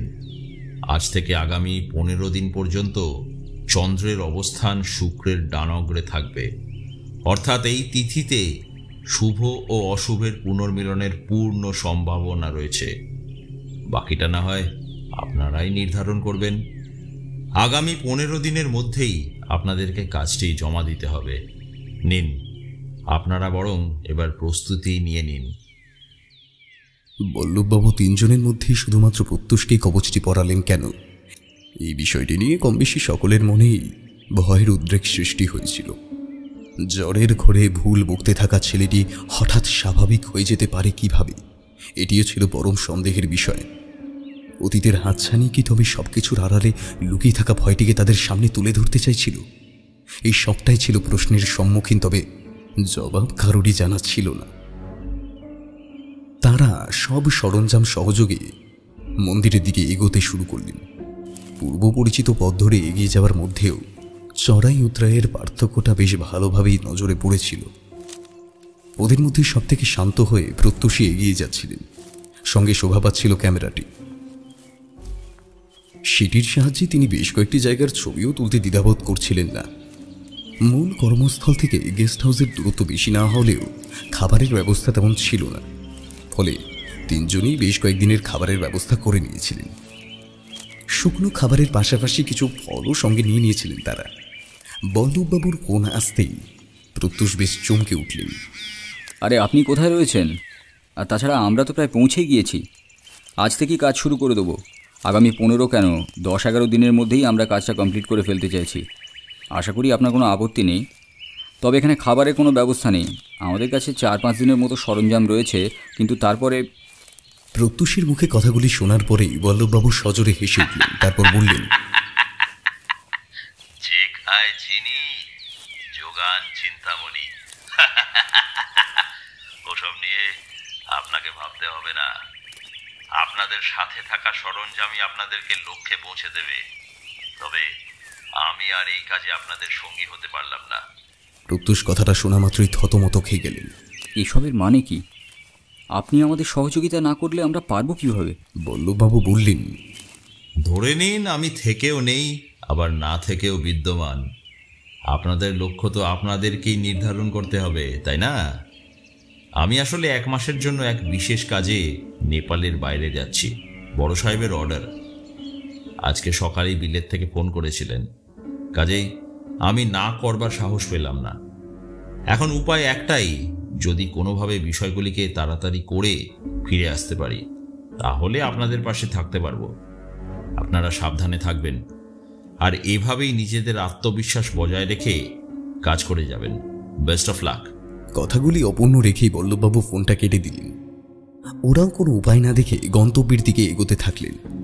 মন্দিরের সীমান্তে এসে পৌঁছতেই ঠান্ডা বাতাসের স্পর্শ গায়ে এসে লাগলো। ওই জায়গার পরিবেশটি ছিল ভক্তাপুরের মধ্যে সব থেকে আলাদা। আদেও ওই জায়গাটির সাথে ওই অঞ্চলের কোনো যোগসূত্র ছিল কিনা সেটি আসল রহস্যের বিষয়। দেখতে দেখতে রাতের চাদরে ঢাকা পড়ল চতুর্দিক।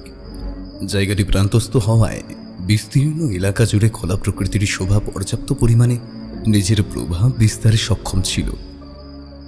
অন্ধকারটাও হাওয়ার বেগের সাথে ক্রমে আরো আসক্ত হয়ে উঠছিল, ধীরে ধীরে ঘিরে ফেলছিল তাদেরকে। তারা একটি জায়গায় কিছু কাঠকুটো জড়ো করে তাতে আগুন ধরালেন। সাথে সাথেই মন্দিরের অঞ্চলটি অনেকটাই আলোকিত হয়ে উঠল। সনসনে বাতাসের শব্দটি কানের পাশ ঘেঁষে আবার গায়েব হয়ে যাচ্ছিল। বেশ কয়েকটি বুনো পাখির দল মন্দিরের পিছনে সারিবদ্ধ হয়ে থাকা জঙ্গলের প্রান্তিক দিকটার দিকে এগিয়ে যেতে যেতে অতীতের রহস্য সমাধানের কথা উল্লেখ করে দিয়ে যাচ্ছিল। নাইট ভিশন ক্যামেরাটি নিয়ে এদিক ওদিক জায়গাগুলিতে একবার চোখ বুলিয়ে নিচ্ছিলেন প্রত্যুষ। অভয় ও রাজীবও মনের সুখে কলকাতা থেকে বয়ে নিয়ে আসে একটি পুঁথির অন্তরে লুকিয়ে থাকা যত পাকানো শব্দগুলোর অন্তর্নিহিত অর্থ খুঁজে বার করার চেষ্টায় মগ্ন ছিল। রাজীব বইয়ের বেশ কিছু পুরনো সারণীকে আগুনের কাছে নিয়ে যেতেই কিছু কিছু সংস্কৃত শব্দের অর্থ অনেকটাই স্পষ্ট হয়ে উঠল। তিনি সেগুলি পড়ে তার ভিতরে লুকিয়ে থাকা অর্থগুলিকে খুঁজে বার করার চেষ্টা করতে লাগলেন। সুরাস্বরে হতাহন্তে কেতকী অমাবস্যায় নিভৃত্তে চ সারণী এতদ হতাহতে কো রণতি পে সমিন্তে পুলরক্তি। এর অর্থ কি রে প্রত্যুষ? প্রত্যুষ ক্যামেরার সাহায্যে জায়গাটি প্রত্যক্ষ করতে করতে বললেন, এর অর্থ অমাবস্যার রাতেই পুলরক্তি নিজের ক্ষমতা দর্শানোর জন্য পদার্পণ করেন। রণাঙ্গনে পদার্পণের মধ্যে দিয়েই তিনি এই সব কিছুর উপরে বিজয় ঘোষণা করেছিলেন। চিরাচরিত এই রীতি প্রতিটি যুগেই এই বিশেষ দিনটিকে আরও বিশেষ করে রেখেছে। আগামী দিনেও এই ঘটনাগুলি অপরিবর্তনীয় হয়েই থেকে যাবে। অভয় প্রত্যুষের মুখে ওই কথাগুলো শুনেই বললেন, তার মানে এই রাতেই তো ব্রাকিদের মৃত্যু ঘটেছিল, অর্থাৎ এই কাপালিক পুনরুক্তি এই অমাবস্যার রাতেই আবার আসবেন। আর যে বা যারা এই স্থানের দখল নেওয়ার চেষ্টা করবেন তাদেরকে তিনি আবার নিজের হাতে হত্যা করবেন।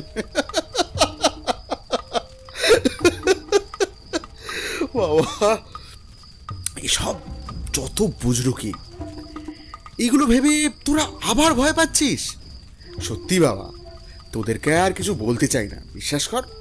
তোদের মধ্যে বোধহয় ভূতে ভর করেছে। তোরা টাকাটা দেখার চেষ্টা কর। কাজটা সময় ডেলিভারি দিতে পারলে আমরা শুধু টাকাটাই পাবো তা নয়, তার সাথে আরও অনেক অনেক বেশি সম্মান পাবো। যে কাজ কেউ করতে পারেনি সেটা আমরা করতে পারবো, বুঝলি? কোথায় সেসব নিয়ে ভাববি তা না। হ্যাঁ, ওর কথাগুলি শেষ হতে না হতেই প্রচণ্ড জোরে একটি হুঙ্কারের শব্দ ভেসে এলো।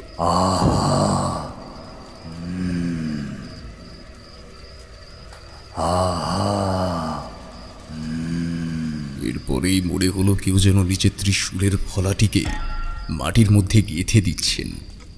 জায়গাটি যেন বেশ ভালোভাবে কেঁপে উঠল। রাজীবের হাত থেকে পুঁথিটি পড়ে আগুনে ভস্মীভূত হয়ে গেল। হাওয়ার বেগের সাথে সাথে ঘটে যাওয়া অযাচিত এই ঘটনাগুলোর মধ্যে ঠিক কোনো রেশ লুকিয়ে ছিল, সেটি আন্দাজ করবার আগেই আবারও সেই হুঙ্কারের শব্দটি বেশ জোরালোভাবে মাটি কাঁপিয়ে তুলল।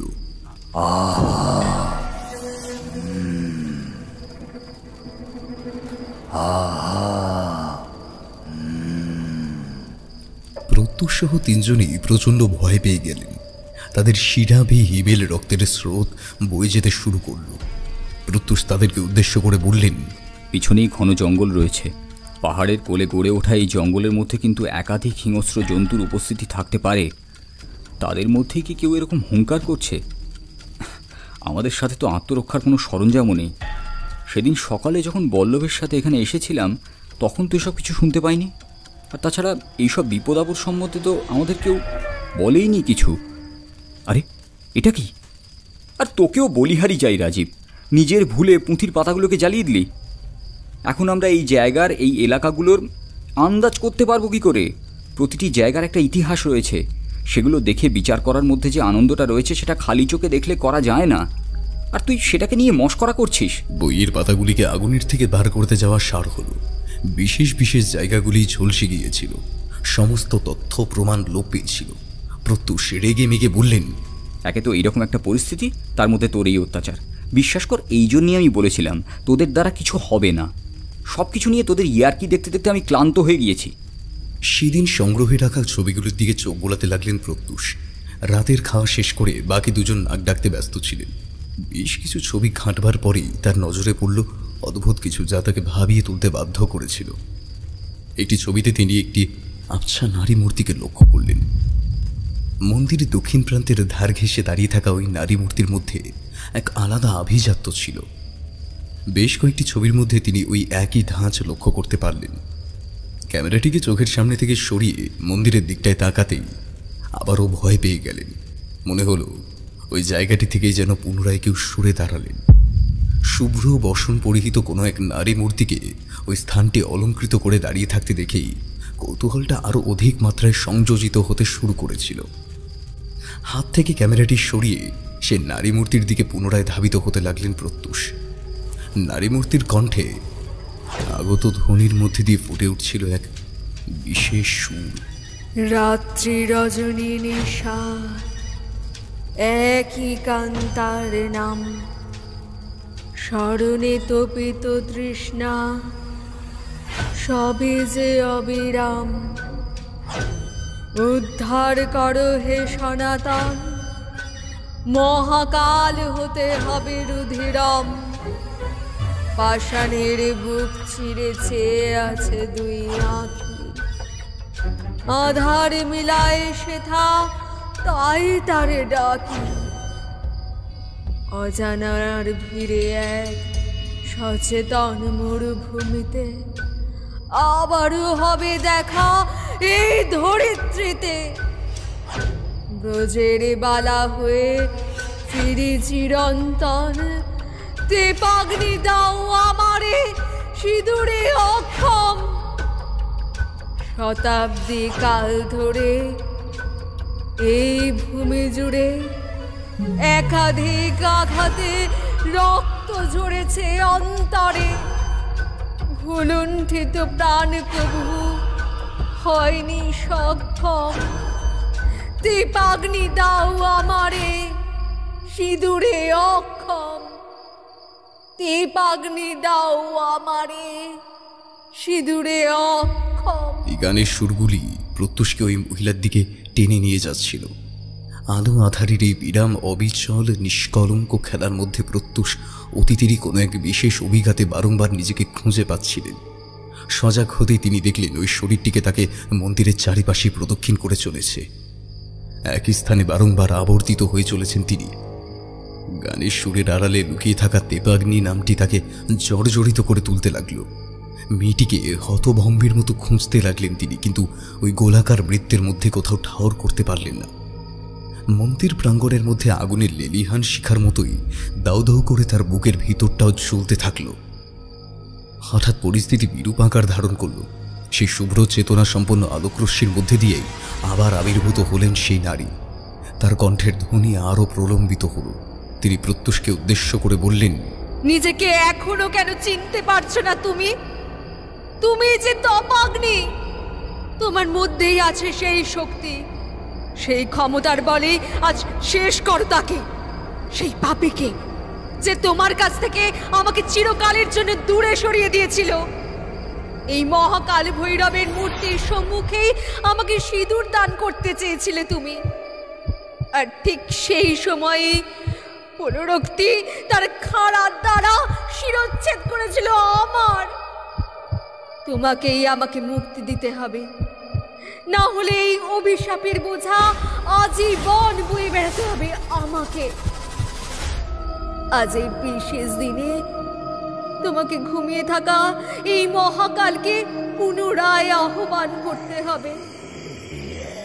বজ্রের ধ্বনির শব্দের সাথে সাথে আশ্রে পড়বে সেই অশুভ শক্তি, আর একে একে গ্রাস করতে চাইবে তোমাকে। তবে মন্ত্রের উচ্চারণ থামলে চলবে না। একে একে সবকিছুর নিষ্পত্তি ঘটানোর মধ্যে দিয়েই এগিয়ে যেতে হবে তোমাকে। তুমি সেই বীর, তোমার মধ্যে আছে সেই শক্তি যাই পবিত্র ভূমিকে চিরতরে পাপ মুক্ত করতে পারে। কথাগুলি বলেই সেই নারী মূর্তি গায়েব হয়ে গেলেন। ব্রজহন তার আসল অস্তিত্ব সম্পর্কে পরিচিত হওয়ার পরে অতীতে ঘটে যাওয়া ঘটনাগুলি তখনও প্রত্যুষের কাছে কিছুতেই পরিষ্কার হতে চাইছিল না।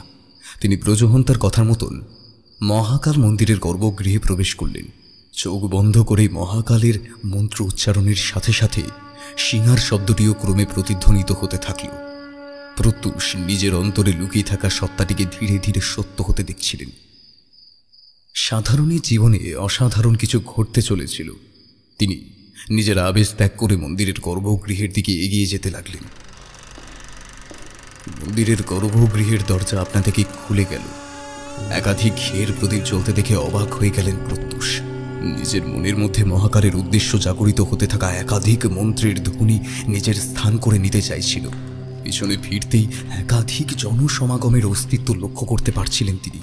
এক লহমায় হাজার বছরের পুরনো সেই দিনটির অতীত ঐতিহ্য নির্ধারণের এক পরম সুযোগ লাভ করেছিলেন তিনি। নিজের অজান্তেই সামনে পড়ে থাকা বেলপাতা ও আকন্দের মালাটিকে মহাকালের মূর্তির দিকে এগিয়ে দিলেন তিনি। নিজেকে পরম সাজে সজ্জিত দেখে তার চোখ ধাঁধিয়ে গেল। রাজরাজেশ্বরের পোশাকে শোভিত রূপ দেখে চমকে উঠলেন তিনি। মহাকালের মূর্তি থেকে এক তীব্র তেজরশ্মি প্রকাশিত হল। মন্ত্রের উচ্চারণের সাথে সাথে তাকে অগ্রে রেখেই আরও একবার বিমূর্ত চিত্তে মহাকালের মূর্তির দিকে তাকাতে অবাক চোখে নিজের অস্তিত্বকে দেখতে থাকলেন প্রত্যুষ। তার চোখের সামনে দাঁড়িয়েছিলেন বল্লভ। মহাকালের মূর্তির সম্মুখে দাঁড়িয়ে একাধিক জ্যোতিষ্ক নিয়ে তিনি বললেন, আমি মহাকাল রুদ্র ভৈরব। আমার আজ্ঞাতেই তুমি এখানে পদার্পণ করেছিলে। একাধিক মানুষ আজ আমার অস্তিত্ব সম্পর্কে অচেতন, তাই তাদেরকে আমি হত্যা করতে বাধ্য হয়েছি। এই অভিশাপকে রোধ করা আমার পক্ষে ততক্ষণ সম্ভব নয় যতক্ষণ না পর্যন্ত তুমি নিজের হাতে সেই পরাভূ শক্তিকে দমন করছো। আমি কেবল তোমাকে সাহায্য করতে পারি। তোমার মনের ভিতরে আমার জন্য যে শ্রদ্ধা ও ভক্তি রয়েছে সেটি তোমাকে এই কাজে বিশেষভাবে সাহায্য করবে। ওই পাপীকে তোমাকেই শেষ করতে হবে। ইতিহাস পুনরাবৃত্ত হতে চলেছে। চোখ বন্ধ করো বৎস, আমি তোমাকে দিব্য দৃষ্টির দ্বারা সবটা দেখতে সাহায্য করব। প্রত্যুষ চোখ বন্ধ করল। এরপরে তার সামনে পরিষ্কার হয়ে উঠল কিছু দৃশ্য। মহাকাল স্বয়ং তাকে মনে করিয়ে দিতে লাগলেন। তার অতীতের পৃষ্ঠাগুলিকে একে একে উল্টাতে লাগলেন প্রত্যুষ। ভক্তাপুর গ্রামে আদি শঙ্করাচার্যের দ্বারা প্রতিষ্ঠিত হয়েছিলাম আমি। প্রথম দিকে দেবরাজ ইন্দ্র অগ্নি ও বরুণের তেজর রশ্মির থেকে একটি শক্ত পিণ্ডে পরিণত হয়েছিলাম।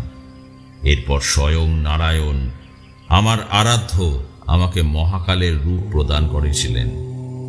চরাচরে ব্যক্তির উদ্দেশ্যে ভারতের একাধিক স্থানে পরিভ্রমণের পরে আমি এই স্থানটিকেই নিজের আশ্রয়স্থল হিসেবে বেছে নিয়েছিলাম। সেদিন ছিল কেতকী অমাবস্যা। এই অমাবস্যার রাতেই আমার বিগ্রহটি হাতে পান ভক্তাপুর অধিপতি ধীবররাজ। এই অশ্বত্থ বৃক্ষের তলদেশেই অস্তিত্ব ছিল আমার। দেবতারা আমার পরম সিদ্ধির রূপের আদলে নিজের ভালোবাসা ও ভাবাবেগকে কাজে লাগিয়ে এই গাছটিকেই বৃদ্ধি করেছিলেন। ধীবররাজের গৃহে সেদিন এক পরমা সুন্দরী কন্যা জন্মগ্রহণ করেছিল। সুলক্ষণা ওই কন্যার নাম ছিল ব্রজহন্তা। মেয়েটি সর্বগুণসম্পন্না ছিল ঠিকই, তবে ওর নিয়তি পরিবর্তনে আমিও অক্ষম ছিলাম। তার নিয়তিতে ছিল কাপালিক পুলরক্তির হাতে প্রাণ দেওয়া। কন্যার জন্ম সমারোহে গোটা রাজ্য সেদিন আনন্দের সাগরে ডুবে গিয়েছিল। সেদিন পথে যেতে যেতে হঠাৎ এক ভীবৎস ঝড়ের সম্মুখীন হলেন সকলে। এই অশ্বত্থ গাছটি একেবারে দুমড়ে মুচড়ে পড়ে গেল। আজও এই গাছটি তাই মন্দিরের পার্শ্বদেশে অমন নোয়ানো অবস্থাতেই রয়েছে। এটি আমার আদি ও অনন্ত রূপের প্রতীকী হিসেবে স্থান পেয়েছে। গাছের নিচে রাখা আমার এই মূর্তিটি গড়িয়ে নৃপতির পায়ের কাছে পৌঁছয়। সেটিকে হাতে নিয়েই তিনি প্রহ্লাদিত হয়ে ওঠেন। তিনি শিবের ভক্ত ছিলেন। বৌদ্ধতন্ত্রের আধার মহাকাল রুদ্র ভৈরবের এই মূর্তি হাতে পাওয়া মাত্রই তিনি সেটিকে প্রতিস্থাপনের সিদ্ধান্ত নেন। তার সেই জবানি মানুষের কাছে পৌঁছানোর সাথে সাথেই বজ্রপাত ঘটে। স্বয়ং ইন্দ্র, বরুণ, পবনদেব সহ সকল দেবতারাই সেই বিশেষ মুহূর্তের সাক্ষী হয়েছিলেন।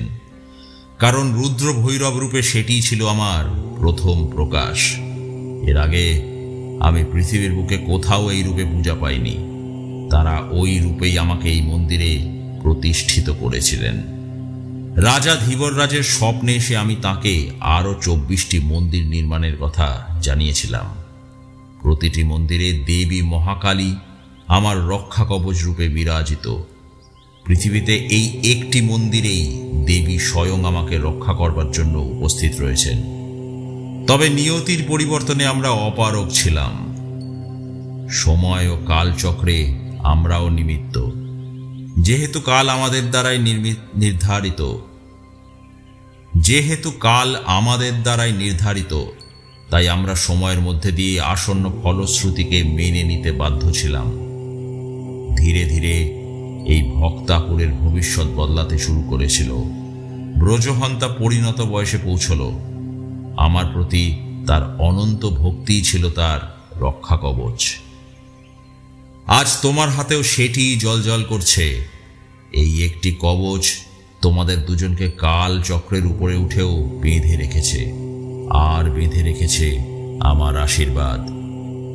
তাই ছোট থেকে আজ এতগুলো বছর তুমি এই স্থানটির প্রতি নিজের টান অনুভব করেছ। সেই ছবিগুলিকে আমি তোমার চোখের সামনে পরিষ্কার করেছি। তোমার দিকে সকল বিপদকে ঠেলে দিয়েছি, আবার তোমাকে সেগুলির হাত থেকে রক্ষাও করেছি। তপাগ্নি রূপে তুমি সেই যুগে এই রাজ্যে পদার্পণ করেছিলে। তুমি ছিলে আমার পরম ভক্ত। তুমি হিমালয়ের পশ্চিম পাদদেশে গাড়োয়াল শাখায় বসে আমাকে পাওয়ার জন্য কঠোর সাধনা করেছিলে। এরপরে আমি তোমাকে বর প্রদান করেছিলাম। তুমি ছিলে পরম গুণী। তোমার মধ্যে যে কোনো বিষয়ের অর্থ উত্থাপনের গুণ ছিল। তুমি সব কিছুর ভিতরে লুকিয়ে থাকা রহস্যকে খুঁজে বার করতে পারতে। তাই তোমাকেই আমি আমার পূজারী হিসেবে মনোনীত করেছিলাম। সেটি ছিল তোমার চতুর্থ জন্ম। তুমি তপাগ্নি রূপে এই রাজ্যে আমার পূজারী রূপে নিযুক্তি পেয়েছিলে, তবে তোমার প্রতি অচিরেই আসক্ত হয়ে পড়েছিল ব্রজহন্তা। সে যে দিব্য পুরুষকে পাওয়ার আশায় সদা সর্বদা আমার তপস্যা করত, তুমিই ছিলে সেই পুরুষ। তাই তোমাকে তার জীবনে নিয়ে আসার পরিকল্পনা আমাকেই করতে হয়েছিল। তোমার মধ্যে এক তেজস্বী মুনির সত্তা থাকায় এই রাজ্যের প্রত্যেকেই ঈশ্বরের স্থান থেকেই তোমার সমাদর করতেন।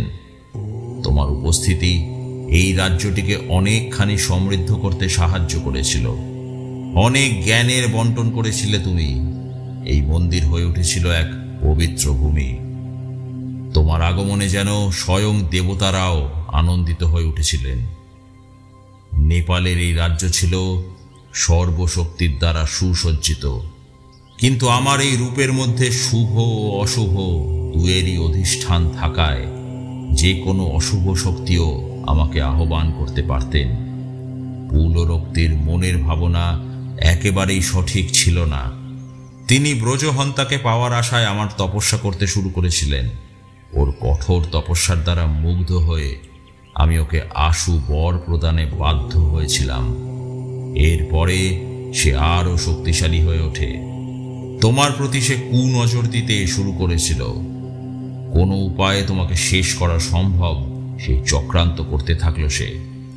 কিন্তু তোমার অন্তরে লুকিয়ে থাকা সত্যের সাথে লড়াই করবার মতো ক্ষমতা ওর মতো একটি দুশ্চরিত্রের মধ্যে কোনো দিনই ছিল না। তাই সে যার পর নাস্তি ব্রজহন্তাকে নিজের করার জন্য একের পর এক উদ্দেশ্য সাধন করতে থাকে। তার পাপাচারের কবলে পড়ে এই রাজ্যের অনেকেই প্রাণ হারাতে বাধ্য হয়েছিলেন। তাদের মধ্যে স্বয়ং রাজা ধীবর রাজও ছিলেন একজন। ব্রজহন্তার দায়িত্ব নিরূপণের ভার এসে পড়ে তোমার উপরে। স্বামী হিসেবে তোমাকেই তার পাশে থাকতে হতো। কেতকী অমাবস্যার দিন এই মন্দিরে জড়ো হয়েছিল প্রায় 1000 মানুষ। তাদের সকলের সম্মুখে যখন তুমি ব্রজহন্তাকে আমারই সম্মুখে দাঁড়িয়ে মঙ্গলসূত্র পড়াতে যাচ্ছিলে, ঠিক সেই সময় পুলরক্তি আমার কাছ থেকে প্রাপ্ত খাঁড়ার দ্বারা ব্রজহন্তার শিরচ্ছেদ করেছিল। ব্রজহন্তার শরীর থেকে নির্গত রক্ত আমার পায়ে এসে পড়েছিল। পরম ভক্তের এই আত্মত্যাগ আমাকে উন্মাদ করে দিয়েছিল। আমি সেদিন নিয়তিকে সম্মান জানিয়ে চুপ করে থাকতে বাধ্য হয়েছিলাম। পুলরক্তি এই কুকর্মের শাস্তি পাওয়ার আগেই তিনি গায়েব হয়ে গিয়েছিলেন। তুমি নিজের এই সমাপ্তি সহ্য করতে না পেরে মহাকালীর খাঁড়ার দ্বারা নিজেকেও শেষ করে ফেলেছিলে। আমার 2 পবিত্র ভক্তের রক্তে রাঙানো ছিল এই ভূমি। তবে আমি জানতাম এর প্রতিশোধ তোমাকেই নিতে হবে। 400 বছরের জীবন পেয়েছিল পুলরক্তি। তাই এই 400 বছর ধরে প্রতি কেতকী অমাবস্যায় আমার প্রাঙ্গণের রক্তের হোলি চলে এসেছে। আর এই খেলায় প্রাণ গিয়েছে বহু নিরীহ মানুষেরও। আজকে পুলরক্তির জীবনের শেষ অমাবস্যা, এটি তার অন্তিম দিবস। এই দিনেই সেই ব্রজহন্তাও তোমার মৃত্যুর কারণ হয়েছিল। আমি তোমাকে এই সবটা স্মরণ করাতে চেয়েছিলাম। এই নাও মহাকালীর খাঁড়া। এই খাঁড়ার দ্বারাই আজকে তুমি তাকে শেষ করবে। ইতিহাস পুনরাবৃত্তির মধ্যে দিয়েই শেষ হবে। কথাগুলি বলেই মহাকাল রুদ্র ভৈরব অন্তর্ধান হয়ে গেলেন। প্রত্যুষ সেদিন চোখের সামনে পুনরায় দেখতে পেলেন সেই ভয়ঙ্কর দৃশ্যকে। চোখের সামনে ব্রজহন্তার দিকে এগিয়ে আসতে দেখলেন সেই পিশাচকে। ব্রজহন্তাকে নিজের হাতে সরিয়ে এগিয়ে গেলেন প্রত্যুষ। মহাকালের সেই খাড়াটিকে তিনি সজোরে নিক্ষেপ করলেন পুলরক্তির গর্ভে। তবে সেদিন ইতিহাস অন্য কথা বলেছিল। পুনর্জন্মের মধ্যে দিয়েই এতকালের হয়ে আসা পুনরাবৃত্তিকে থামাতে সক্ষম হয়েছিলেন প্রত্যুষ। তার হাতের সাথে বেঁধে রাখা সেই কবচটি তখনও চকচক করছিল। তীব্র শব্দে বেগ গর্জন করে উঠতে রাজীব ও অভয়ের ঘুম ভেঙে গেল। কোনো কিছু আন্দাজ করবার আগেই তারা দেখলেন মহাকালী মন্দিরের গর্ভগৃহ থেকে এক তীব্র রশ্মি নির্গত হচ্ছে। সেই রশ্মির তেজের ছটায় উদ্ভাসিত হয়ে উঠেছে চারিদিক। গর্ভগৃহের ভিতর থেকে হুঙ্কার ছেড়ে কেউ নিজের প্রাণ ভিক্ষা চাইছেন। আবারও শোনা যেতে লাগলো সেই মন্ত্রের ধ্বনি। ওম হি রুদ্রায় বিচণ্ডী রুদ্রায় হে রুদ্রায় কবচ রুদ্রায় শ্রীমে রুদ্রায় অহম হিমে রুদ্রায় বহ হিমে রুদ্রায় কেশবকান্তায় মহাকালী কবচমে ক্রিং ক্রিং ওং হায় রুদ্রায়। রাজীব ও অভয় চেষ্টা করেও মন্দিরের দিকে এগিয়ে যাওয়ার ক্ষমতা অর্জন করতে পারলেন না। মনে হলো ওই ভূমি যেন তাদেরকে এড়িয়ে যেতে চাইছে। প্রত্যুষের হাতে শেষ হয়েছিল সেই কাপালিক। পুনরুক্তির রক্ত মহাকালের শরীরে ছিটে যাওয়ার পরেই সবটা শান্ত হয়ে গিয়েছিল। বজ্রপাতের শব্দ থেমে গিয়েছিল। এরপরে ব্রজহন্তা তার নিজের রূপে দেখা দিয়ে বললেন, দেবাগ্নি, এতদিন আমার অন্তরে জমে থাকা কষ্ট আজ মুক্তি পেয়েছে। তোমাকে পাওয়ার আশায় আমি এতদিন পর্যন্ত আমার আত্মাটিকে এই মন্দিরের মধ্যে আটক করে রাখতে বাধ্য হয়েছিলাম। তবে তোমার পবিত্র স্পর্শে আমি এবার স্বর্গে গমন করতে পারবো। তোমার মঙ্গল হোক। এটি তোমার অন্তিম জন্ম। এরপরে তুমিও আমার কাছেই ফিরবে। আগামী জন্মে আমরা এক হব দীপাগ্নি। আগামী জন্মে আমরা এক হব। ব্রজহন্তার আত্মা ধীরে ধীরে এক জ্যোতিষ্কের আকারে মহাকালের ওই মূর্তির মধ্যে সমাহিত হয়ে গেল। প্রত্যুষ সবটা প্রত্যক্ষ করার পরে জ্ঞান হারালেন। প্রকৃতি ততক্ষণে শান্ত হয়ে গিয়েছিল।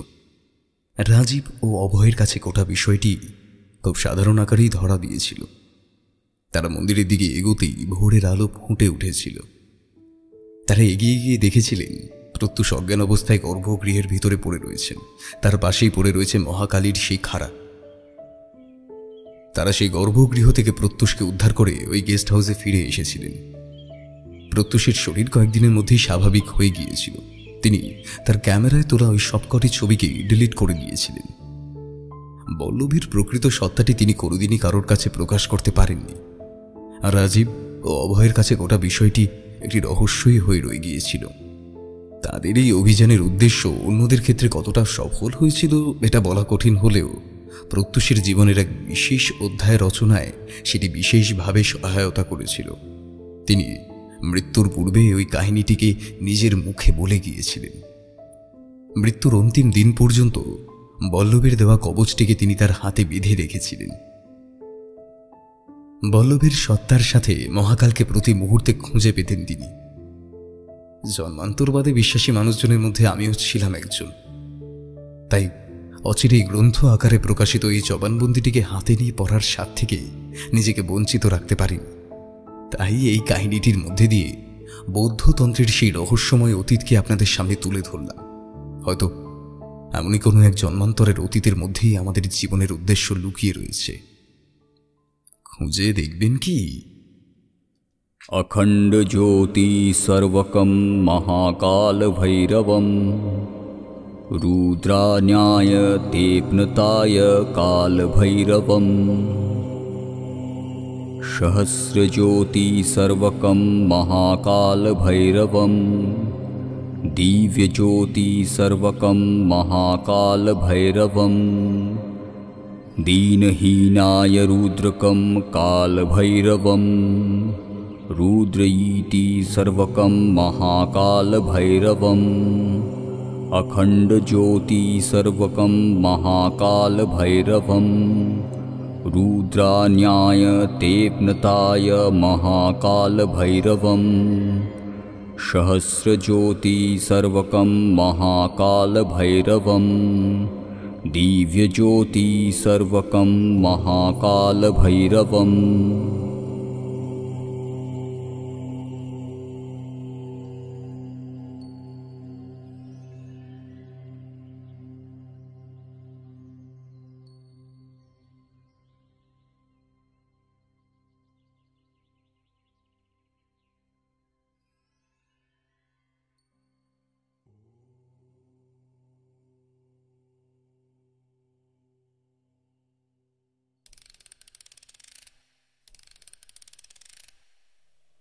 শুনছিলেন সঞ্চারী ভট্টাচার্যের কলমে মহাকাল কবচম। সম্পাদনা এবং কাস্টিংয়ে সৌরভ এবং শ্রেয়া। পরিচালনা ও ভিডিওর ভিজুয়াল এফেক্টসে সৌরভ। বিশেষ সহযোগিতায় প্রায়ণ এবং সায়র। এডিটিংয়ে দ্য কণ্ঠ এবং পোস্টার ডিজাইনে কৃষ্ণের দুমণ্ডল। আমাদের গল্পটি ভালো লেগে থাকলে লাইক করে দেবেন এবং আপনাদের মূল্যবান মতামত কমেন্টে জানাতে ভুলবেন না। আরও নতুন নতুন গল্প শুনতে চ্যানেলটি সাবস্ক্রাইব করে পাশে থাকা বেল আইকনটি প্রেস করে দেবেন, যাতে নতুন কোনো গল্প এলে তা সরাসরি সবার আগে পৌঁছে যায় আপনার কাছে। শুনতে থাকুন মিডনাইট ফ্যান্টাসি।